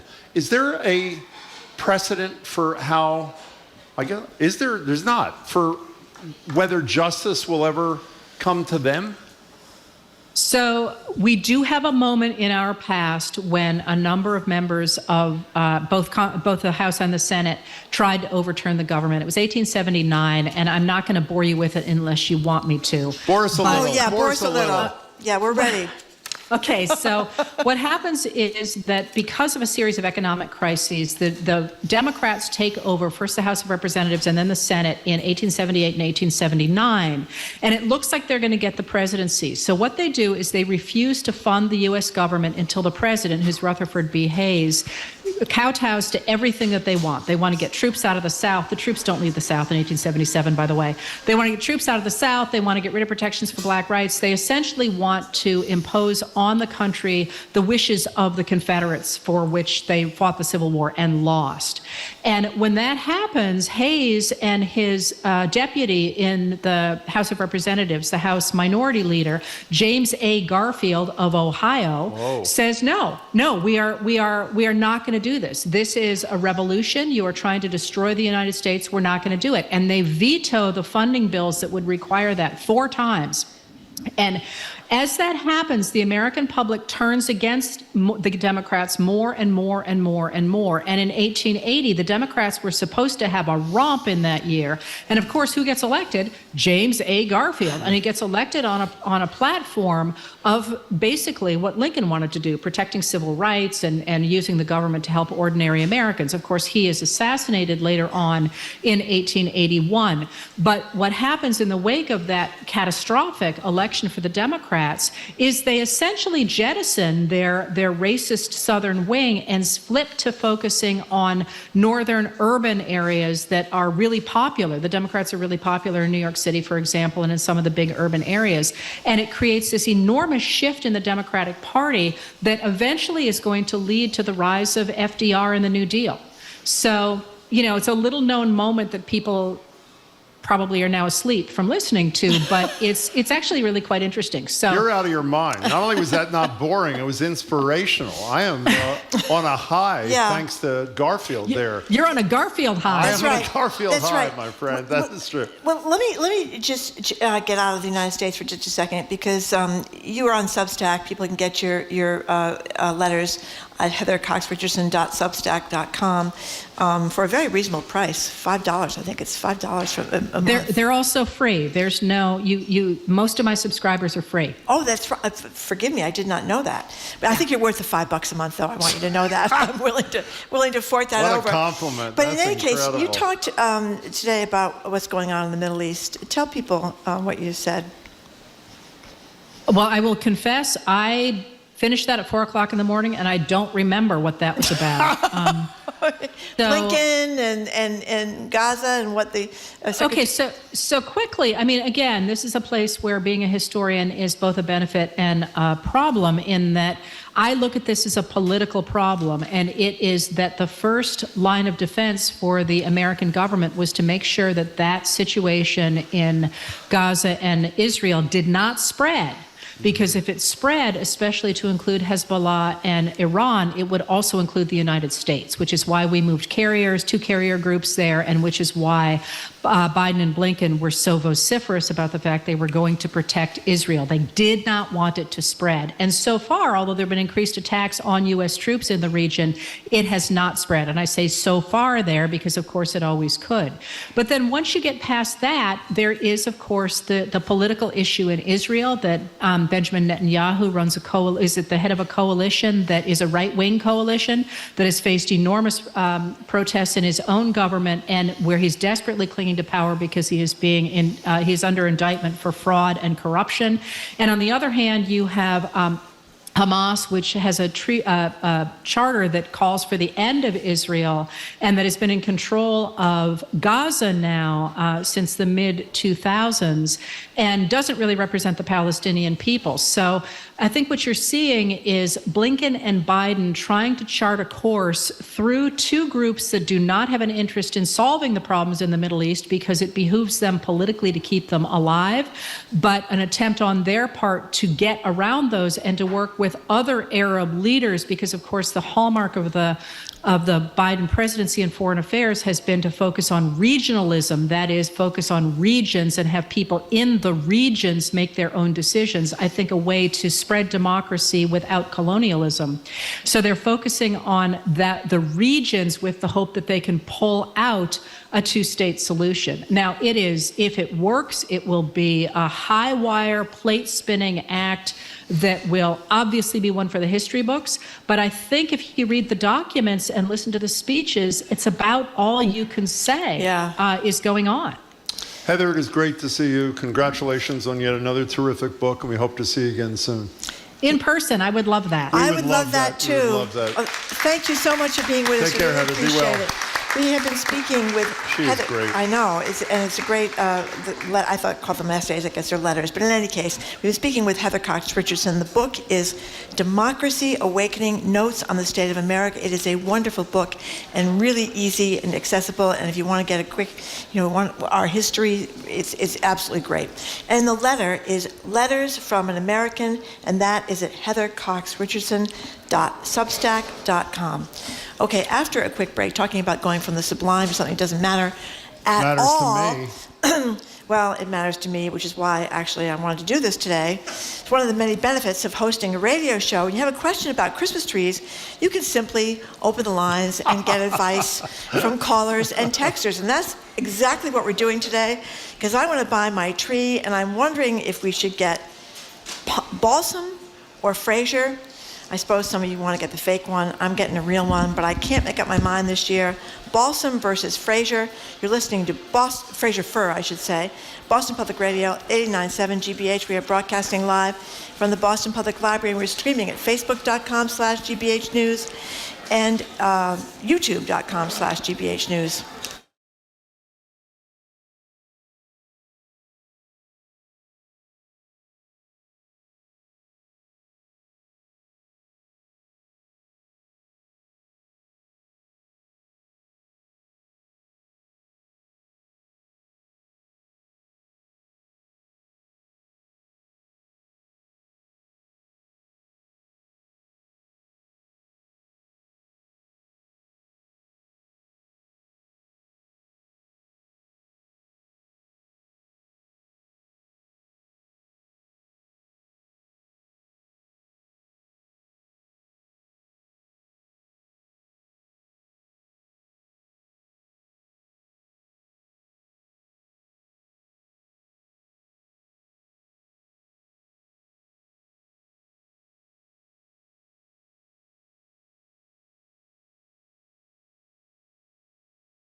Welcome back to Boston Public Radio. Marjorie Egan, Jim Browdy, live from the library, streaming youtube.com/GBH News, whoops, and facebook.com/GBH News. It's officially December, is it? Yeah, it is. That time of year where those who celebrate Christmas set out to pick which tree for the holidays. For the next few minutes, we're going to open the lines and ask you for your plans for the season, tree-wise, as Marjorie might say, at 877-301-8970. If you're going for a real tree, by the way, I bought a real tree at Boston Christmas Tree on Harvard Street, my friends, Yep, Chris Gregory, that's your buddy. Lenny, and others.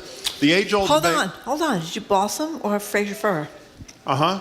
And the age-old debate is he's not between whether answering. to spring for a balsam, because I can't remember. I think balsam's the dense one where it's really hard to hang a bowl on. Balsam is the one that smells really good. Whatever. Balsam fir or Fraser fir. Which looks better? Which lasts longer? How do you deal with the needles? You let us know what you think. But the much, much more important question is, are you one of those sad souls considering going for a fake tree?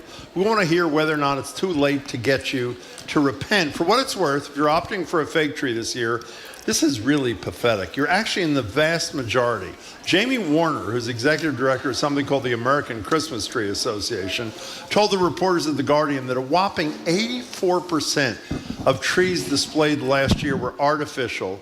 Just 16% of American Christmas trees were the real deal. So it's fake versus real, balsam versus Fraser at 877-301-8970. By the way, as Marjorie admitted before, the only reason we're doing the segment is because Marjorie can't figure out whether to do the balsam or the Fraser. Here's my dilemma. What's that? Historically, I have gotten Fraser first because everybody says that the needles last longer and they go through the whole season. Okay. But I was over getting my hair cut yesterday. Oh, how and was my that? hairdresser Your hair and I looks were great, by discussing. the way. Thank you very much. You're welcome. And my wonderful hairdresser Lindsay and I were discussing Christmas trees, and she said, "Oh, she always gets a balsam. She actually cuts her own with her family up in Harvard." I did that once. But she always gets a balsam every year because the balsams smell so much better than the Fraser firs. And I said, "Well, what about lasting so long?" Excellent question. Because my Fraser firs tend to get pretty dry toward the end of the season. She said, "No, her balsam tree lasts through the whole season. Now, here's the question. Balsam definitely smells better, but you have to get a balsam that you cut yourself, because sometimes if you go to a regular place and buy it, the tree has been cut so early that it's beginning to die, it won't take the water, and then you're stuck with a balsam that's shedding its needles like crazy. Or should you stick with the Fraser, even though it doesn't smell well, because it will keep the needles, even if it's dried out a little bit in the... Can you repeat that, please? Balsam versus Fraser is the basic question. Okay, but am I not right? The balsam is a really dense one where you can't hang any balls on the damn tree because everything is so compact and dense. Am I not right about that? Balsam is 3.5 to 1 1/2 short, fat, long-lasting needles, rounded at the tip, and they last a very long time. This is a traditional Christmas tree that everybody grew up with, dark green. Doesn't say anything about not being able to hang on the tree. Oh, Fraser fir, there is space between the branches. That's my point. Which means the Fraser is easier to decorate than some trees, and this is another important point for the Fraser. Yes. The firm branches hold heavier ornaments, and they grow in almost perfect shape. Okay, now, in terms of the real versus fake thing, and then we'll get your calls and texts. This is from ABC News, and they would not lie. Christmas tree farms help to produce oxygen and sequester carbon. Did you know that, Marjorie? I did not know that. Good. It's good for the environment. Artificial tree production has a high carbon footprint. Did you know that? I did. You did? I read the story. Okay, this and morning. real trees are recyclable and biodegradable, et cetera, et cetera. So the bottom line is, even if you are predisposed to get an artificial tree, which I really do not understand. Talk about no spirit at Christmas. Yeah. If you care about the environment, which obviously we do, and we hope you do, the real Christmas tree is the only alternative. 877-301-8897. I'm getting Fraser firs from all the texters. They're saying that? Yeah. Because you can hang balls on it. I'm telling you. And they last longer than if you want to keep it up. So is that part of the discussion over? Well, that is, but no, I'm hoping we'll get other opinions. Okay, Laura from Cohasset. What do you think, Laura? Hey, Laura. Hi. Hi. This is Laura of those bah humbugs who... are you getting reverb? I'm sorry. No, we hear you okay. It's a little weird, but I think we're okay. All right, great. I was the bah humbug to Thanksgiving caller who... oh, I know you. Yeah, hi. Yeah. So I'm also kind of bah humbug to Christmas, but what we've been doing for the last few years is to buy a potted pine tree. Yeah. That can then be planted in the backyard. So I'm sorry I didn't answer the question of fir versus balsam, but to me it's the easiest. Okay. Okay, and yet Laura. it does give some Christmas spirit.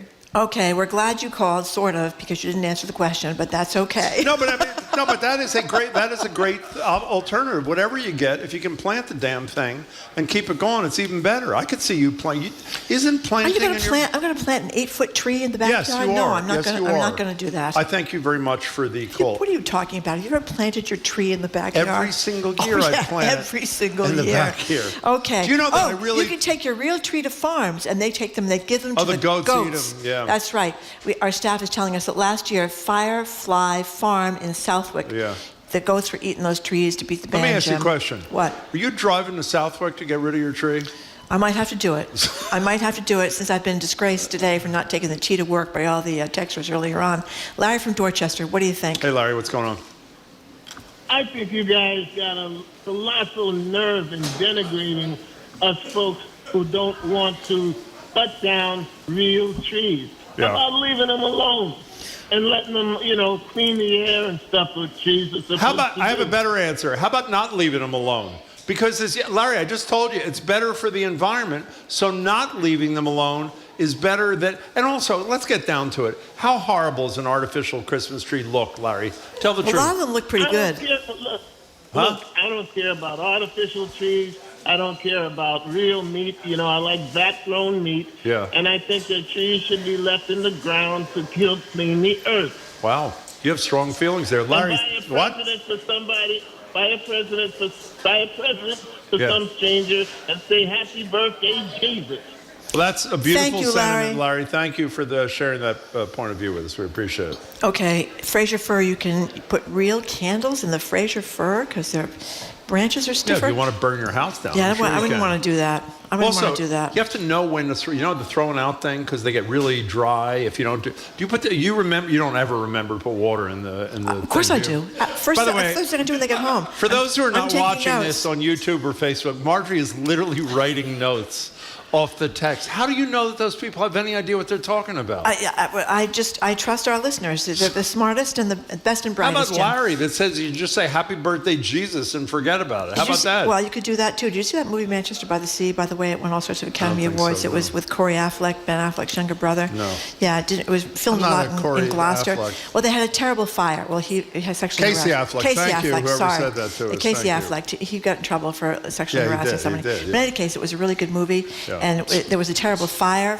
in the middle of the movie, and I was at the movies with one of my kids, Yeah. and I remember panicking and leaving What? the There was a movie. real fire? Well, it was in the movie. Oh, Jim, in the movie. So what'd yes. you panic about? Well, that my Christmas tree was starting a fire. So what, because you ran home? I drove home to check the Christmas tree lights and make sure I hadn't set the house on fire, and I drove back and watched the rest of the That's movie. not, that is a lie. Yeah, my kids have told that story now for about 10 years. Oh, Yeah, or it's a however good long story that movie anyway. is. Good story.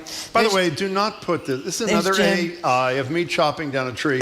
By the way, I look like I'm about 111. Yeah. That's number one. Number two. You can see it on Facebook.com/GBH News and No, you YouTube.com/GBH. can't. Now, let me Yes, tell you you- can. That's what. Oh, yes. Okay. Jamie says so. Well, I don't care what he says. He knows now, everything. Let me say something else, if I may. Do you know why I did not go back and cut the Christmas tree down again? And by the way, it's a wonderful thing with the family when your kids are I did young. that when they were You ever little. done that? Yes, I have. I came very close to cutting my left hand off. It is.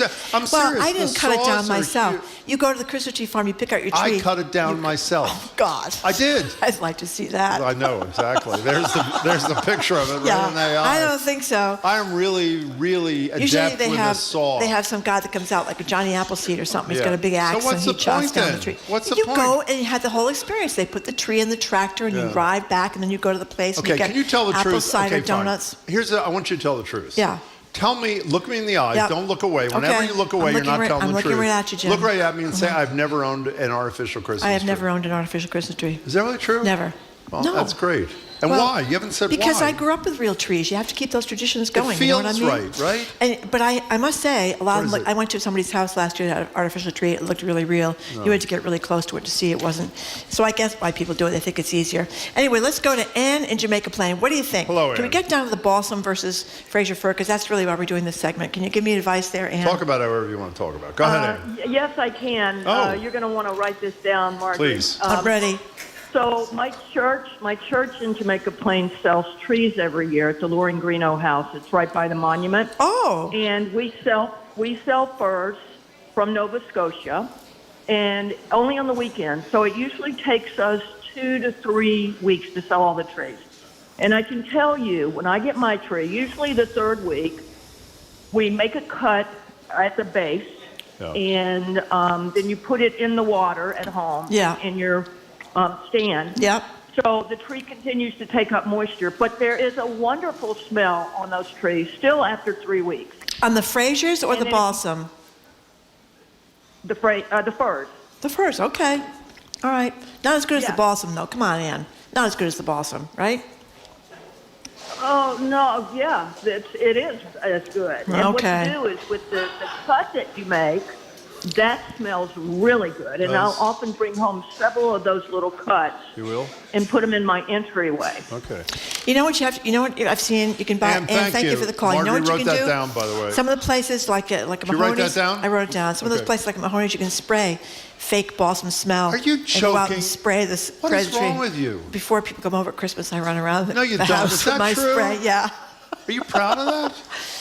Why not? You want And it to why would you smell- admit that? Because it smells Christmassy. Haven't you ever gotten those candles, the balsam and pine candles No. you get and you burn them? No. The fragrance That's what candles you do aren't with a very candle, good I know that. for you, but yeah. Well, it's bad for you. Other than the fact that it's bad for you and it's artificial, it's Well, great. it's only during the Christmas season, Jim. A lot of things at Christmas Wait a are second. not I very want good for to you. know the truth here. You spray your I do. house. Spray the house. You walk around Run around. spraying. spray everywhere. Is that really true? And it smells very Christmassy. It's like a Christmas wonderland. But don't you feel it's like a fraud you're No, perpetrating I don't on feel your like guests? it's a fraud at all. Oh, I think Pete it in the is. road. What do you think, I Pete? think it's a fraud. Hi there, Pete. What's your deal? Hello. Hello, you hear me? Yes. If you said, do you hear me? We hear you. Yes. Go ahead, Pete.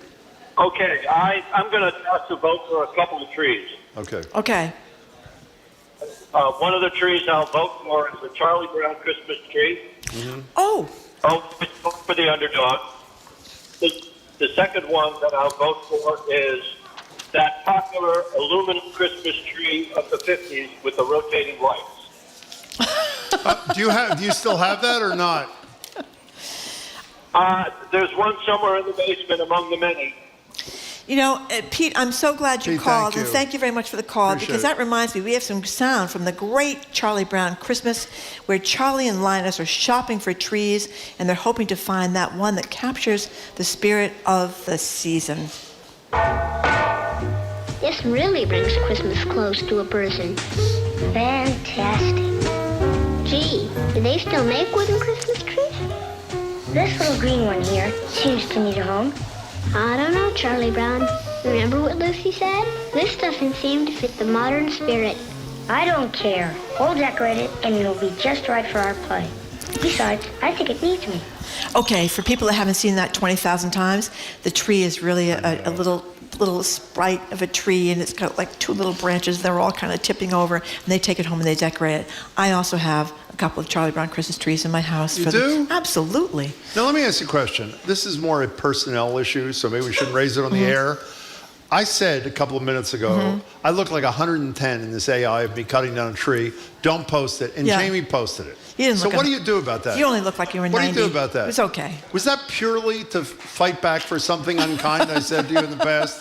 Well, then it's okay if that's the case. Jim in Thank you Marblehead. much. Jim in Marblehead. We have to talk to him. He's going to say something Here's about another one balsam. of me feeding a goat a Christmas tree. Jesus. Jim from Sorry, Marblehead. Jim. Thank Hi. you for calling. Hey.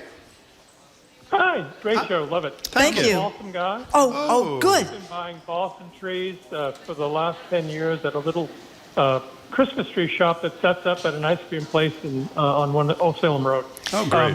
And they, one of the nice things about the balsam is of course, the fragrance. But a couple of tricks that we've learned is the first thing you do is make sure they do a clean cut. Yep. And as soon as you get it home, put it in really a lot of warm water. Yep. And you've got to keep watering because it absorbs it. And we have had no problem. Okay. You may have heavier balls than the rest of us, but we've never had any problem. Okay, Jim, I have a couple of questions. Don't go away, I have a Jim. couple of questions. Martin's got questions, So yeah. if you buy the balsam like this weekend, will it last till New Year's, or do you wait and buy it like December 15th or something so you get it to last longer? We, for the last 10 years, when my daughters come back from URI 10 years ago, the Sunday after Thanksgiving, we go Okay. and pick out the tree, put it in water, and it lasts until after the New Year. Great. But here's the other thing about, you're talking about carbon footprint. Yeah. So one of the things at Marblehead they do, the Feast of the Epiphany, or the January 6th, or whatever that might be, Yeah. they have a bonfire down near Deborah Beach where people pick up the trees, they drop it off, and then the fire department sets the trees on fire. I thought that's bad Isn't for that the bad? environment, isn't it? But it's sort of polluting the... So the third thing, just as a recommendation, if you don't want to toss your tree and you have a backyard, Yeah. if you put the tree in the backyard, it's a wonderful refuge for birds. Oh, wow. That's a great idea. Yeah. So. Do you have like a That's PhD my in feedback. Christmas trees? You know everything there, Jim. What's the deal? Yeah. Yeah, you study these kind of things. I think it's great. That was an excellent call. Thank you. So Very maybe I'll helpful, go. Marjorie. Maybe I'll go for the balsam this year. Jean from Derry, New Hampshire says, "Could someone please send Jim back to Whoville? What a Grinch!" Wait, excuse me. I'm not only not a Grinch. I am totally in the spirit, which is why I'm no, really. Okay. Why, I love Christmas. I don't know. Jean doesn't seem to think so, Jim. She's not buying it. Well, Neil from it's very Bellingham. sad, What do you actually. think, Neil? Hello, Neil in Bellingham. Hi, Jim and Marjorie. Thanks for taking that call. Sure. Thank you for calling. Sorry, can you hear me okay? Yeah, We we hear can you hear you. great, We can hear yes. you. Go ahead. Go ahead. Okay, thanks. The thing is that Christmas chemical compound called pesticides, and they've been shown to lower heart rate and blood pressure, lower cortisol levels, improve natural killer cell count, also improve mood and improve sleep. Really? So bringing these trees into the house can have pretty incredible benefits. So I just wanted to add that to the conversation. Now, Neil, Fraser fir or balsam? Whatever smells better. Okay, it's the balsam that smells better. It's not a great connection as it turned out, Neil, but thank you very much for the call. Did you know that's going to lower your blood pressure? I guess you have to get a sleeping bag and sleep under the tree, Jim. If someone called you and said, if you get a whatever it is, fir, you'll live to 140, would you say to me, my God, I'm going to live to 140? I think we have a very distinguished group of texters, and if they say go, I say they're right. Now, Josh from Waltham, another disparaging text about me, says, Mr. 75 throw pillows shaped like animals can't be judging Marjorie on Christmas scented sprays. That's a very good point. By the way, I do not have 75 throw pillows from Montreal. I have, by the way, I have a photo which I could send you. You could post. I took it for you, actually, Jamie. I have about 30 throw pillows from Montreal that are animal shaped. That's correct, Josh from Waltham. Thank you for your text. I appreciate it. Mary Ellen in Rentham says, if you cut your own tree, there are no worries about needles falling, but someone tell Jim nothing prevents you from trimming branches out on a denser tree. And of course, balsam smells better. Who's doing that? Well, you're talking about not having enough room. I know, but who is trimming back the branches? You so can. There's more, no, you can do that if you want to. You could. You could do that. that. Are you going to do that, Marjorie? I don't know, Jim. I haven't got my tree yet, but I'll let you know next week. Okay, fine. So what you are can you also put some balsam boughs in the mantle. That's a good point. I love those. Yeah, you could do that. I love that. Yeah. So you could have a twofer. But then you're afraid. You could have, what's that kind of fir? If you What's have the a other fireplace, one called? Fraser fir. So you could have a Fraser fir and have balsam boughs. Is that what you're saying? Yes, you could have balsam boughs. Balsam Is that how you boughs. pronounce it? On the mantle. But then if you turn the fireplace, suppose they catch on fire. You don't want that to happen, do you? No. Okay. Is that it? Did you learn anything, or what did you learn? Let's By the way, in we're going to do this about 48 more times between now and Christmas. Linda from Scituate, what do you think, Linda? If you don't get through, Linda? don't worry about it. Linda's going to get through. Okay. Oh, hi. Yep. Hi. I go back and forth between the two. You do? And they're both technically firs. I've noticed that they both tend to dry out after a while, but one thing, I did have another tip for you to help out. When it seems like the tree has stopped taking up water, I will scoop all the water out, and I will take my drill and drill big holes around the trunk so that there's another spot for the water to come back in again and refill with warm water, and it will at least help in the short run. Oh, that's a great idea. Now, Linda, I missed the beginning. Did you say Fraser fir or balsam? I go back and forth between the two. I really don't see a lot of difference as far as longevity between them, and Frasers are more expensive. They are more expensive. They're better shaped, though, in general, don't you think? Yeah. Yeah, they do have a nice shape. They're like perfectly shaped. I don't know how they do that. It's really great, like an upside down. I don't think they do it. You know what I mean? The trees? The tree does Yes, they do. They do. They do it themselves. The tree does it themselves? Yes, Jim, they grow by I themselves. understand they grow. But it isn't like they're deciding, is my point. Well, it isn't like they say, I'm going to grow straight today. You don't know. They're Christmas No, you trees. actually don't After know. all, That's they a might good have point. some magic That's an powers. excellent point. Okay, we're done with this. Thank you very much, everybody gave me the advice on the trees, and we're moving on. We are? Because, coming up, GBH has got this great podcast on the Big Dig. It's pretty great. It's just wrapped up its season. We're going to speak with the lead producer and the host, Ian Koss, and Jim Karasiotis, the former director of the Massachusetts Turnpike Authority and the project manager of the Big Dig in Boston during the 1990s, when all of us in the media were giving the Big Dig a very hard time. You're listening to Boston Public Radio 89.7 GBH.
Welcome back to Boston Public Radio. Jim Browdy and Marge Regan live at the library, streaming at youtube.com/GBH News, facebook.com/GBH News. I just got a text. He's going to join us on the radio on Monday. James Taylor. James Taylor. I'm very first time excited he's been about on our it. show. We're Yep. really excited. He's got a big concert on Tuesday.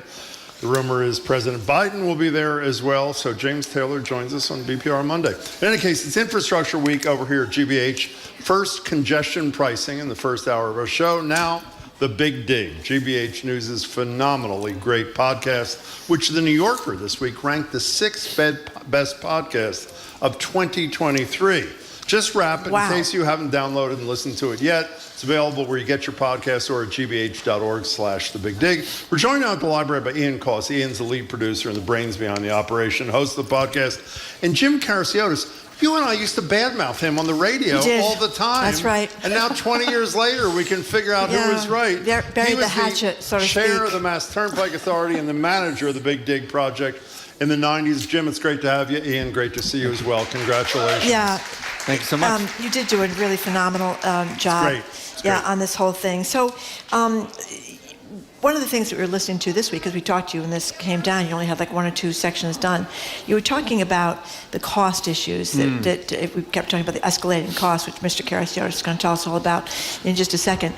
But few people kind of were talking about the Big Dig as a marvel of engineering but they were talking about the money. Right. So went from, what, was it 2 billion to 15 billion, something like that? If you look at the earliest estimates of the cost, yeah, it was in the 2 billion range. That was before a lot of things, including inflation, and it ends up, closer to 15. So can you get, this is almost impossible. I can't believe I'm even going to do this. Give us like a 60-second trip through memory lane about how the cost thing, and then we'll get Jim Karasiotis involved. Wow, okay, so you're asking for $14 billion delta in 60 change seconds. in 60 seconds. You've used up 8 seconds already, so go ahead. A big piece of it is the project just got bigger. We were doing more things. The scope expanded. Second big thing, inflation. That early estimate did not include inflation through the end of the project. And then I think the third thing is that some stuff was just more difficult, more expensive than originally understood. Than originally understood. So, Jim, you go by, I believe, James, I made the effing numbers up, Karasiotis. Is that correct? I do. You do say that in the podcast, I made the effing numbers up. No, yes, you do. What I said was that a group of people came in, and when we did the Charles River crossing, I picked the design. I said, how much is this going to cost? They said, it'll be $300 million more. And I said, you guys have rocks in your head. It's going to, I'll tell you what, I know nothing about bridge design, but I'm going to give you $1 billion on top of that, $1.3 billion. It was the last chance that we had to meaningfully adjust the budget for the project. And so I gave them $1.3 billion total, and they all saluted and said, great, thank you very much. I said, don't come back. And, God love Bechtel. They came back in 12 weeks, and they decided to uncouple all of the projects or contracts that were supposed to be done in concurrence, and they wanted to do them consecutively, which would have kept them here for 8 more years, and so on and so forth, and the prices started to go up. And Bechtel was the legendary private sector company that done a lot of huge things around the country. The Hoover Dam. I didn't know they did the Hoover Dam. Excuse me a second. Ian, are you in charge of this podcast or not? Yes, you are. Okay. Did Depends what you're about to ask. Mr. Karasiotis say I made the effing numbers up? I think I heard that. Didn't he say that? I believe that is a direct quote. There is some context, but yes. made the number up about the bridge. Oh, about the bridge. About the bridge. I'm sorry. I added money to the project budget. I gave them money, and I said, don't come back. I'm just And trying they to said, aggravate you. yeah, Am I of course. succeeding And or they not? They said they won't come back. So. Okay. Well, one of the great things about this But they did. podcast is all the history of the different governors, Yeah. King and Dukakis and Weld and Salucci and on down the line. And there's also some great political stories, including this story about one of your nicknames, I guess. Everybody called you Hatchet Man. So that was a great story. How did you come to be called Jim Karasiotis, the Hatchet Man?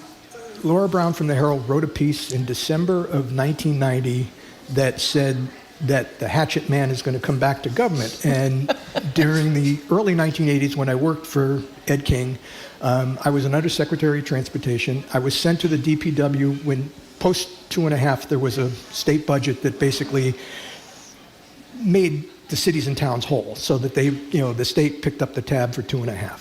So we had to lay people off at the State Department of Public Works. They didn't want to do it.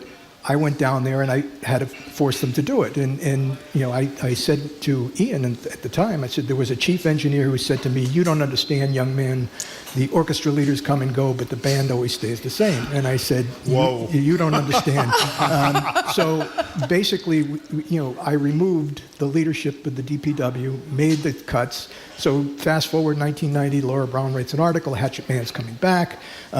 Somebody who I was working with in the private sector gave me a hatchet. I got all kinds of gifts. So I came in and it was in a box and so Can on I just and so add forth. my favorite detail from the story is Yeah. one of the other gag gifts was a Saddam Hussein style beret. Yeah, but That what did you did not end up in the Department of What Transportation. did you do with the hatchet? So what happened was is that the individual who gave it to me, Yes. 30-year-old guy, had a heart attack and died. He was running across the Mass Avenue Bridge, and it was a hot night, and he passed out. He died.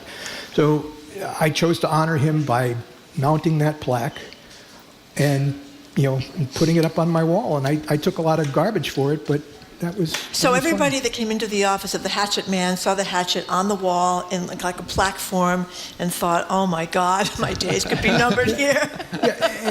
and obviously it was a good narrative. It was a good there were any number of stories that ran that about the hatchet and my activities. And as I said during the podcast, we had work to do and we needed to get about the work, and there were holdovers who were there and the place was a little fat, so we needed to make some changes, and we did. Well, we should put this in context too. 1990, that was when Jim Brady first became famous in Massachusetts for trying to raise everybody's taxes. No, it was not. I was trying to stop a tax cut. He prevailed. He didn't want blood in the streets and the children to go hungry, and he raised everybody's taxes back in 1990. But conversely, And you know who was elected governor on the Bill same day Weld. that happened? Bill Weld was yes. elected governor, and I think a lot of people were surprised by that because he was kind of the dark horse coming in, but he did prevail. He never expected to win. No, he never expected to win, and I remember seeing him at the Rotary down the Cape when, right before the primary, standing all by himself with a placard, and people were driving around. They were stuck in traffic, and they weren't even tooting at poor Bill Well, Weld. no one even thought he was going to beat Steve Pierce in the Exactly, primary, it was a much less primary. the final. Can we get to stay on money for a second? We spent a huge amount of this time on the show talking about transparency or lack of transparency in government. And as we all know, we learned in the Boston Globe, we are the only state in America, which is not directly related to what you do, Ian, that has where people in all three branches of government, judiciary, legislature, and executive, believe that they're not subject to public record laws. So let's talk transparency. I mean, one of the things that's well, let me play a little sound and we'll get to it. Here's Tom Palmer, obviously used to be at the Globe, transportation guy, recounting when he was called to the transportation building to learn about cost overruns from the project manager at the time, Pat Moynihan, who initially, this is a great story too, who initially said the cost increase would be about $1 billion. Here's Palmer. And we all, were scribbling and getting ready to race back to our desks and write this. And Pat Moynihan turned around and came back and said, oh, hell, make it 1.5. I mean, it was that, we're going to have to admit to that someday anyway, so let's do it now. The final number was actually 1.4, but you get the idea. What's a couple of $100 million in a project this big? So if everybody had been straight all along, whether from the Bechtels to the whoever's, what difference would that have made in a community that pretty much was tax and government spending averse unless they believed it directly benefited them? Right. To me, the paradox of the Big Dig is that if we had known from the very beginning how expensive it would be, how long it would take, how disruptive it would be, and Jim, I'd be curious to hear your thoughts, but I don't think it ever would have happened. I don't think the governor would have gotten on board. I don't think that Congress would have gotten on board. Never would have happened. And yet, in hindsight, there were many smart people who told me in the course of making this show that for what we got, it was worth it. But if that's the case, so is the takeaway from that the best transparency is less transparency? It's complicated. I mean, in some ways, the only way to get this project underway was to kind of drive that first stake and get it in progress before we truly understood what it was going to cost. Do you buy that, Jim Karasiotis? Well, a couple of things. Number one is that the project had a shelf life of 20 plus years. It was like an open bar at a wedding. There was just a lot of people online who wanted to get taken care of. And sometimes the bridal party can't afford the open bar, and they they need to tell the bartender to shut it down. And there was the appetite for public money was insatiable. The requests that I would get from businesses for things that clearly they didn't deserve. Mass General Hospital, the Spalding Rehab, we had agreed to take their hospital for $90 million before I got there. It was worth $37 million. And so I changed the design of the Charles River Crossing to not take their hospital, and they sued me. And they said that this was a conspiracy and so on and so on. But there are thousands of stories like this, which he did an unbelievable job, because you can't take 20 years of people interacting with each other, people asking for things, and try to reduce it to 9 episodes from someone who was just a kid when the thing started. But isn't it did an incredible job. I thought he did an incredible job too. Isn't it fair to say that there were times like when you were speaking to that business group, and one of the things, I don't want to be unkind, but you Go ahead, be sort unkind. of cooked the books a little bit when you're talking to them in terms of that, was it the 7.7 figure, whatever the figure was. Is that unfair? I'll tell you why I think it's not unfair, is that my job was to keep the beach ball underwater, keep the costs down as far as I could. If I gave them, $1 million, they would ask for 10. I gave them $1.3 billion, and they were back in 12 weeks looking for another. Was it really 12 weeks? Literally 12 weeks, from October to January. It was amazing. Well, it seemed to me one of the original selling points is that this is going to be mostly federal funded. I think 90% federal funding. Tip O'Neill was then running the House and all that. Ted Kennedy was a senator. But I also remember you talk about, that everybody wanting a piece of the action. I remember a quote from Joe Malone, who used to be the state treasurer, saying it was like a big, huge champagne glass. One of those that is narrow and then opens up into this big bath. Everybody wanted to jump in and get their piece of the action. Then we'd have stories. I mean, the media was very tough. I remember one of the stories I read. I make it the. It's your favorite story. It's where the dirt came from, but it was about Quincy, hauling dirt from Boston to Quincy, and then the same dirt they'd haul it back from Quincy to Boston or something. All this traveling dirt, with building up the idea that there was all this waste. On the other hand, dozens and dozens and dozens of contractors got to buy houses and send their kids to college, and it was a big job creation program right here in the Commonwealth. You talk about dirt, just another one of those hundreds and thousands of issues is that when the dirt went from here to Quincy to fill a landfill in Quincy that they build a golf course on top of, we had to pay the city of Quincy to take our dirt. We're solving a problem for them, and we paid them to take our dirt. So that's, you ask how the cost becomes what it becomes, and the rules of the game are such that you have government agencies everywhere telling you, you need to do this, you need to do this, you need to do this, and that's how the project grows. Were people terrified of you? Were people who work for you? I'm serious, by the way. I don't mean this in an attacking kind of way. Were they terrified of you? I'm having lunch today with a few people that I used to work with, and we get together kind of like once a year and have a couple of laughs, and that person after last year reminded me of a story that he came to me as a youngster and basically told me I was wrong, and he was working in a cube, and basically I brought him up front, put him in an office right next to me because he told me what I needed to hear. And so if anybody didn't have the courage to tell me what they think I needed to hear, I really had no use for them. Got it. So Ian, before we get to what the takeaways are, both from a guy who ran the project for a decade and the guy who did this brilliant podcast, can you spend a minute? We talk about all the major players, from the Salvucci's to the Caraciotas to the governors to whatever. Frank Martinez. I love this little personal thing. There are 2 things, tell him quickly. One, about his kids and his wife and what she did with the kids. And 2, about wearing Big Dig paraphernalia around. Can you share both of these with us quickly? Yeah, so Frank Martinez was a foreman on the Atlantic Ave contract. It was the first big contract downtown. If you can picture right in front of South Station, basically, is where he was working underground. He spent 9 years on that contract. And what he said is that he would go to work before the sun came up. His kids would still be sleeping, and he'd come home and the sun would be set, and his kids would already be sleeping again, and that was his day. That's how hard they're working, to keep this project on so track. His wife would bring the kids to visit him at work, so he'd get to see his children. Yeah, so he told me some days they would come and just have lunch at South Station. I don't know if you can picture that little food court where there's like a McDonald's and a Chinese restaurant. That's when he saw his kids for basically their whole childhood. And by the way, and journalists by the way, Charlie Sennett, we'll talk to him Monday about this when we're talking about he was very the Middle involved. East as a key player when he was at the Globe and all the other people you've mentioned. And the other thing was he said he didn't even want to wear Big Dig embossed paraphernalia or shirts because people were so angry about the cost overruns and all that sort of stuff, even though he's obviously really proud of the work he was doing, right? Yeah, he said he would come above ground and he wouldn't want to have the hat on. He wouldn't want to have the shirt on because people would literally call him out on the street. Okay, so starting with you, since it was not your project, it was your project, but your podcast is your project. What's your takeaway from how long did you spend on this?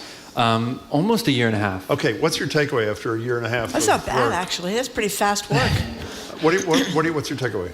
I mean, one of the big ones for me is, so thinking about someone like Frank Martinez, is that the narrative of a project like this is really important. If we want to build big things, and just setting aside whether the Big Dig was successful, whether or not it's the right project, if we want to build big, ambitious projects in this city and elsewhere, the narrative around it, the public perception, the feelings toward it are really important, because I think what that Frank Martinez story captures is just how deep the cynicism around this project became, to the point that it was almost impossible for it to function, on a day-to-day level.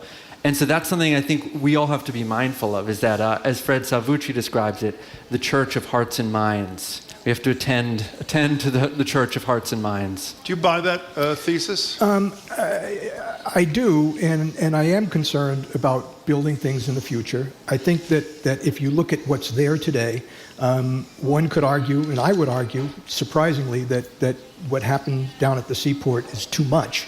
But you're talking about billions of dollars invested in this city that wouldn't have been invested in the city but for this project. Can we do this again? Yeah, I think we can, but the closer you get to the public when you're spending money, the harder it gets to spend the money because people see it. And when people can get from point A to point B, when people are not getting killed on the job, when there is not obvious corruption on the job, you go down the list, there's not rats overtaking the city, what are you going to talk about? Well, let's talk about cost. And so it's not like we were out there marching to the beat of, cost control, cost control, cost control. When we talked to the media, we were being asked about it. And, what we were doing was, you asked about the honesty of it, is for every increase in the budget, we were looking to take something off the table. We took Chinatown ramp off the table. You mentioned tiles. There were lots of things that we took off the table. At some point, we ran out of things to take off the table, and that's when the project went up. But could you I'm sorry, you go ahead, Marjorie. Well, I was just going to wrap this up with Ian. Oh, sure, fine. We, of course, are facing a crisis with the MBTA, which is not functioning. A week from today, we're going to have Philip N., the general manager, in to talk to him about it. But you end this piece. I was close to tears with going at 4:30 in the morning over to buy Tufts. Yeah. Tell us what you were doing over there. Yeah, so last December, the Green Line extension finally opened, which, beyond being symbolically important as a big, ambitious project, it is literally an extension of the Big Dig. It was one of those transit projects that was called for as part of the original permitting. It only took 30 years, too. Only took 30 years. Yeah. So I decided to go out and ride that first train. I live a walk from the last station, so I got up at 4:30. It was cold. There's snow on the ground. Got to the station, and it was amazing. For all the issues the Green Line extension has had since, that morning was wonderful to get on a train packed with people and ride it downtown. But you talk about hearts and minds. Of course, the problem with that wonderful scene that had me listen to the people cheering is that we now know that they screwed up the Green Line extension. The tracks are too narrow. So the faith that you have in the MBTA, the next big project we have to face, or Cape Cod Bridges, somebody was talking about that too. You know what I mean? Yeah, I do. And it's interesting that last episode of the podcast came out about a week after all this news about the Green Line extension broke. And right up until the day it dropped, I was kind of thinking, should I go back in and like put in a note? Should I put in a caveat? Should I change something to kind of acknowledge the fact that the Green Line extension has these problems? And I decided not to and leave it, because I think what I wanted to do with the story of the Big Dig was give it that distance. You know, we now have the distance from the Big Dig to see the full arc, to see the flaws and see the fruits of it. And, you know, someday the history of the Green Line extension will be written. And maybe that track gauge thing will be a blip, and maybe it'll be a fundamental flaw that, you know, troubles it for years and years. And we just don't know, I think, the full long story of it yet. So I decided to just let that story play itself out. I tell you, Ian, you're much more grown up than me and Marjorie. It's pretty obvious. Jim Karasiotis, it's great to see you. It's been a really long time, and you were great in this piece of Ian's. And Ian, really, congratulations. Every episode folks like Jim made my job easy and delightful. I think every obscenity I let out in 6 hours of tape made it to the podcast. It did. Well, it did. I like that about you, actually, to tell you the truth. It's a great podcast about the Big Dig, and it's a great podcast about politics of Massachusetts and all the colorful characters that we've all, some of us have known, you know, for a very long time. Anyway, thank you so much for coming in. Thank you. Appreciate it. We've been speaking with Ian Cost, lead producer and host of the Big Dig podcast, and Jim Karasiotis, the manager of the Big Dig project in the 1990s. The Big Dig just dropped its final episode, but the whole podcast is available on all major podcast platforms, and you're going to love it. It is really a great listen. Apple Podcasts, Amazon Music, Spotify, at gbh.org, the Big Dig and the GBH News YouTube channel, because GBH was behind this whole operation, and we're thrilled that they were behind it. Coming up, back to the holidays. We've talked about this briefly yesterday with Odie Henderson, the great film critic for the Boston Globe, and you started texting us, so we're going to open the lines and phones to ask you about your favorite holiday movie. Another Christmas story today, Friday here at the Boston Public Library, where we are broadcasting and where we are streaming at youtube.com/GBH News and facebook.com/GBH News.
Welcome back to Boston Public Radio. Jim Browdy and Marge Regan. We're live at the Boston Public Library, streaming at youtube.com/GBH News and facebook.com/GBH News. Ending today's show, we're opening the phone and text lines to talk about, well, we talked about trees before. Now it's holiday movies, an extension of our conversation yesterday with great film critic at the Globe, Odie Henderson. Give us a buzz or a text at 877-301-8970. One of the movies you simply have to watch every time December rolls around. Is it A Christmas Story, Miracle on 34th Street, which is Odie's favorite, Home Alone 2, Lost in New York, which I didn't realize I had forgotten. Donald Trump is actually in. Practically stars in it. And we also want you to tell us about the newer films you've embraced alongside the decades-old classics.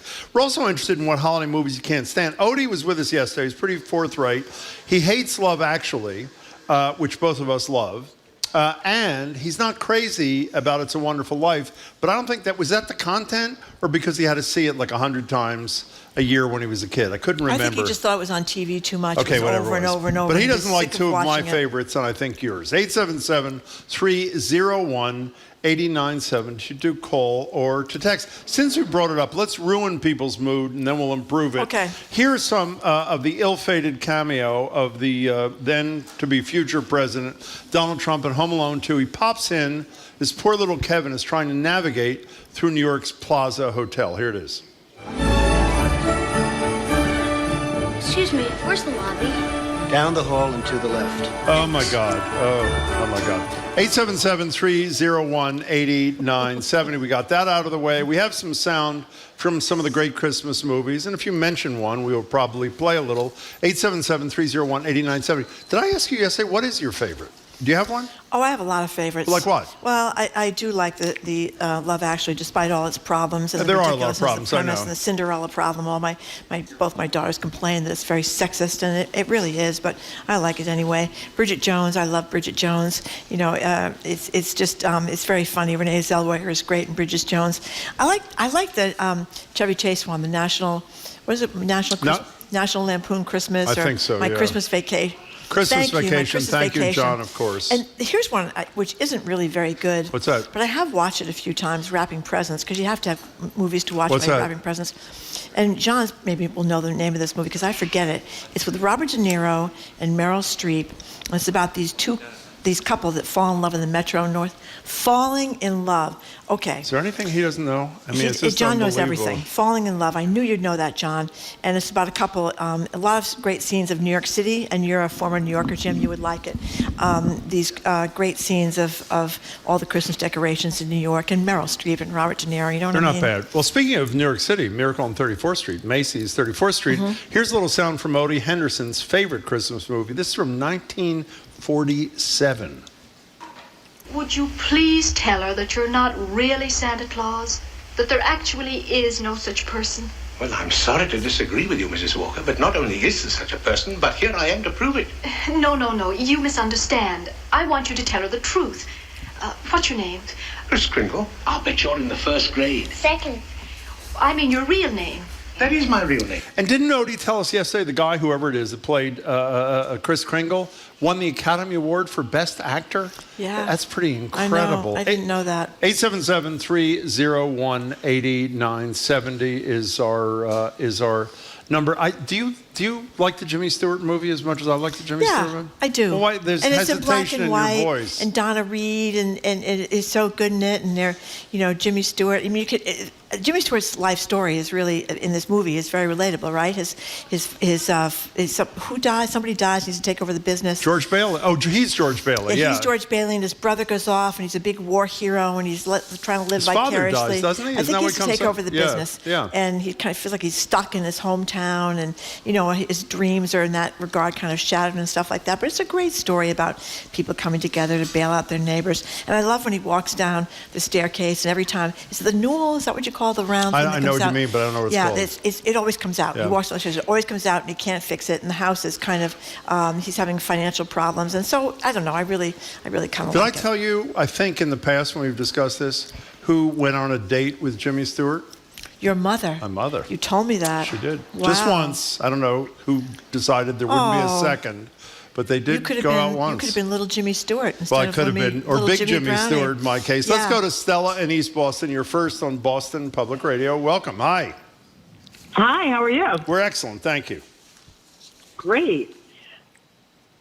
National Lampoon's Christmas Vacation. Well, that's With Chevy Chase. What do you like about that's that, a riot. Stella? I love a few parts. I love when Cousin Eddie comes and With a the huge lights. camper. He's got the huge camper and No, with he's the broke. camper. Yeah. And then he's like, "Yeah, we'll be taking it with us when we leave here next month." And then he spits out Chevy spits out all the eggnog. And then when he goes sledding and he's putting that super enamel or whatever on his sled, and then he just is like a rocket that slides down the hill. And then if you notice later on in the movie, it's very subtle. Eddie's putting all that toxic waste from the the sewer from his RV, and then he pulls out the sled, and it's all like burnt out on the inside. It's I funny. wish you could see Marjorie laughing, Stella. You'd love this. You know what's a great scene too, Stella? Julie Louis-Dreyfus had a big scene in that. They were kind of the yuppie neighbors, and remember they're really annoyed because Chevy Chase has got 9 million lights on his house, and he goes up to try to light them, and they can't light, and they pull the wrong switch. He's out there for the big presentation. Doesn't work. He finally figures out how to light the thing, and they light up, and they light up the neighbors, Julie Louis-Dreyfus and her husband's home, and they can't stand it, and then the tree goes right through their window, and I mean, there's a great little side story with... I think you and Stella could tell the whole story, Yeah, the whole that's a great hour one. and a half. That's great. Stella, I've watched thanks. that a million When times. she mentioned Chevy Chase spitting out the eggnog, do you know what that's called? What? Spit take. Do you know that? No. No, Albert Brooks. You ever see the Albert Brooks routine on Saturday Night Live? No. Where he's doing a class on how to spit out coffee, like so many comedians would do. Like your kid comes home and she's pregnant, you're drinking a cup, hey, spit out. You don't know that? No. All these comedians do that. You don't know that. He's Spit not in take. any Christmas movies, so is he? Who? Albert Brooks. I don't think I so. don't think so. I don't know. The 877-301-8970. Sorry. The Family Stone with Diane Keaton, Never heard Sarah of it. Jessica Parker. That's a good one, too. And Love Actually. And then Elf. That's with, who's an elf? The guy, Will Ferrell. Oh, I my didn't find God. that very funny. John, thank you very much. I didn't like it either, but a lot of people do like it. Okay. Andrew and Sudbury, you're next on Boston Public Radio. What? Die Hard. Well, you know, I don't want to get into that. Is it a Christmas? It happens on Christmas. That's the only reason anybody mentions it. Go ahead, Andrew. Welcome. Love you guys. Love your show. I call frequently. Want to let you know my daughter's 32. When she was 5, we bought the VHS version of the Muppets Christmas Carol. And we have a VHS player for the sole purpose of playing Muppets Christmas Carol every single year. That is Love a great so much. story. I love that. You keep the VHS player. We have a little sound. Here is Muppets Christmas Carol where Kermit the Frog serenades us on Christmas Eve. Thank you, Andrew.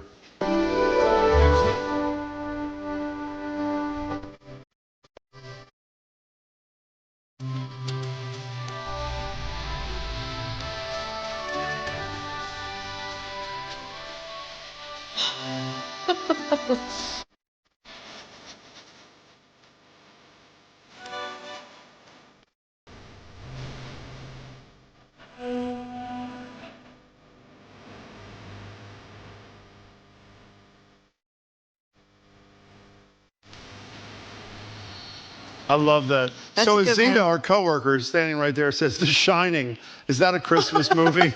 And then Zoe wrote a note, this is my absolute favorite Christmas movie. I don't know if she's talking about The Shining or Muppets Christmas. My entire family, it's Muppets, watches it every year on Christmas Eve. Michael Caine is legendary. She says, Michael Caine's another one who has a little problem with women, by the way. does. You were talking about the Affleck brother earlier, but... Dean from Wethersfield, Connecticut. This is one you don't often hear, What's but that? he's right. His go-to feel-good Christmas movie is a musical version of Scrooge starring Albert Finney. Wonderful music and always gives me chills. Really? And then Linda Concord says her new holiday favorite is The Holdovers. Beautiful, unexpected story about family, hope, and joy. Oscar worthy. I haven't seen that. You like him sappy, right, at Christmas time? Is that correct or no? Yes. Well, I guess so. Yeah. I guess so. I mean, is Bridget Jones happy? Maybe it is. Yeah, of course it is. I don't know. A lot of people that you may not think it's funny, Jim, and an awful lot of the texters, they really like Elf. They really You do? like Elf. Well, yes. he's a very funny guy. I just don't find the movie that And there's funny. an old movie called Christmas in Connecticut. Is that the one with Barbara Stanwyck? I don't know. That's a really John, old do you one. know the answer to that? Yeah. Well, he doesn't. He doesn't know that. It's like the Charlie. only movie That's John okay. hasn't watched. Chris in That's okay. Foxborough. We're talking about favorite holiday or Christmas movies. Hey, Chris, what's up? Well, Anna and the Apocalypse. Anna and the It's a Apocalypse? What is it's that? a Christmas high school zombie musical. Fantastic soundtrack. Very funny. Great movie. Dirtiest Christmas song ever. Oh, in the wow. thing called It's That Time of Year. Makes Santa Baby look really tame. How, Santa Baby. We don't have to have that debate this year, I hope. How old is this movie? Yeah. About 3 years, maybe 4. Anna and the Apocalypse? Is that what it's called? Anna and the Apocalypse. It's great. Another good one is a Finnish one called Rare Exports. Rare Exports? What's that about, I'm afraid to ask? These backland Laplanders find these evil Santas at an excavation site. It's bizarre. It's a very twisted movie, but it's funny. Well, apparently that's what you like. Chris, thanks for sharing both with us. We appreciate it. You know, a texter just straightened me out. The Holdovers is that Paul Giamatti movie about the kids that had to stay during a Christmas vacation at the school. Vacation, that's current. That's a current movie. Yeah, and it's a new one, right. And this person thinks it's going to be destined to become a holiday classic. So there you go.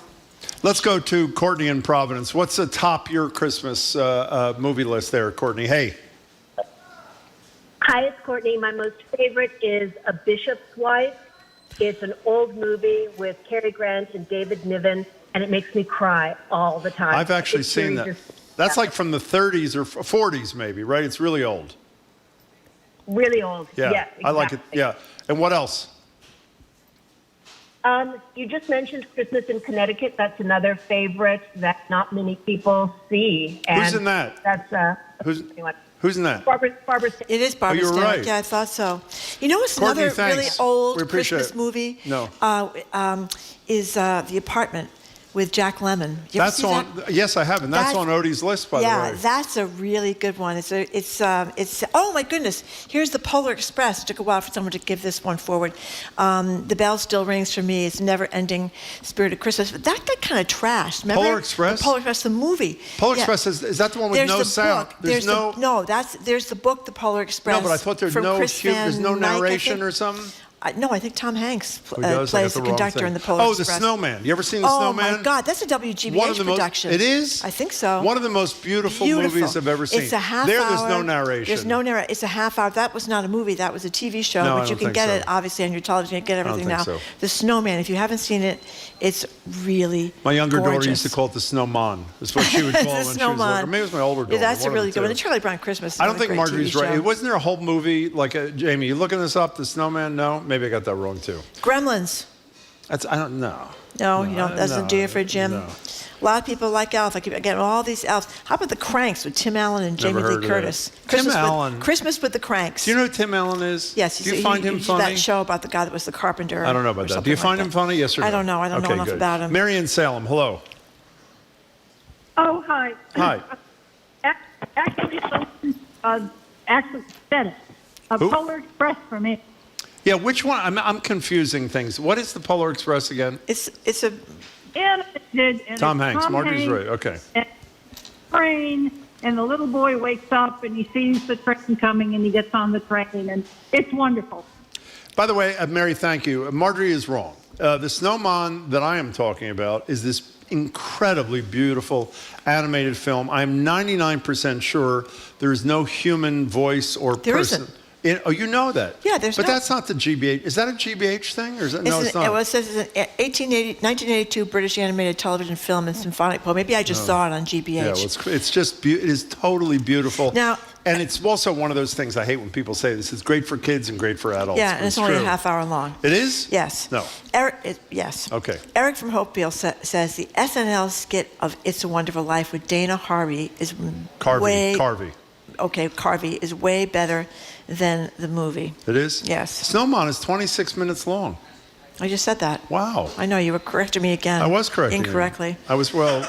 I'm used to it. So wait, I was Happens all the correcting time. you incorrectly. Yes. I was wrong, You were in other saying I words. was wrong and I was not So wrong. I was wrong. Okay. Is that what you're saying? You were wrong. I That's was right. wrong. Fine. Okay. The Shining. Azita, one of our texters, said you got the wrong Kubrick film. She's not one of our texters. She's flick. like our. No, the texter says Oh. she's got it wrong. Oh. Eyes Wide Shut takes place on Christmas. I think that's Tom Cruise, and yeah, I think so. You know, one of the beautiful Nicole things Kidman, is when that your a host. Christmas? That's pretty sexy, if I remember Is that correctly. a Christmas movie? You know, we only have 15 seconds, but Lee, Oh. since you're going to praise Love Actually, you get it. Take it away. Go, quick, Lee. Okay. Lee, say something. Oh, hey, Love Actually, the most poignant scene with Emma Thompson when she doesn't get the necklace and I know. Joni Mitchell plays. Oh, that's Love That's it. right. That is painful. Say, Yeah, go ahead. The Holiday is such a good movie. Okay, Lise, the problem with Love Actually gotta go. is if you were Laura Linney and you were in bed with that guy she was in bed in, would you take a call from your brother and That's a interrupt good the whole question. thing? That's a really good Ruins question. the movie, doesn't it? Okay, fine. Lise, thanks for calling. We got to go. Margaret. Okay, we don't done. have any time. We're I'm done, sorry. I wanted a discussion about that because Call it's Lise ridiculous. after the show. Yeah, if you ever see it, you would not do what Laura No, Linney you did. I'll wouldn't tell you do it. that right now. Anyway, we are done for today, and thank you very much for listening to another edition of I'm Boston pronouncing Public it Radio. Snowman. They're asking me because one of my daughters, when she was a little girl, It's not. said Snowman. It's Snowman. Snowman. Snowman. But she said Snowman. Okay, we have a podcast. Okay, yourself. One is 3 hours and one is a half hour. It's called Boston Public Radio Yeah. Podcast. On Monday, we're going to talk politics with Jeffrey Mermel, the resumption of fighting in Gaza with the Ground Truth Project's Charlie Sennett, who also was very involved in the Big Dig podcast. We're going Hugely. to ask him about I didn't that know too. that. I didn't either. The Reverends Irene Monroe and Emma G. Price III are going to be with us. GBH's Jared Bowen from The Culture Show, which starts right at 2 o'clock, right after we're done today. Jared's Culture Show with Callie Crossley and Edgar B. Hurd III.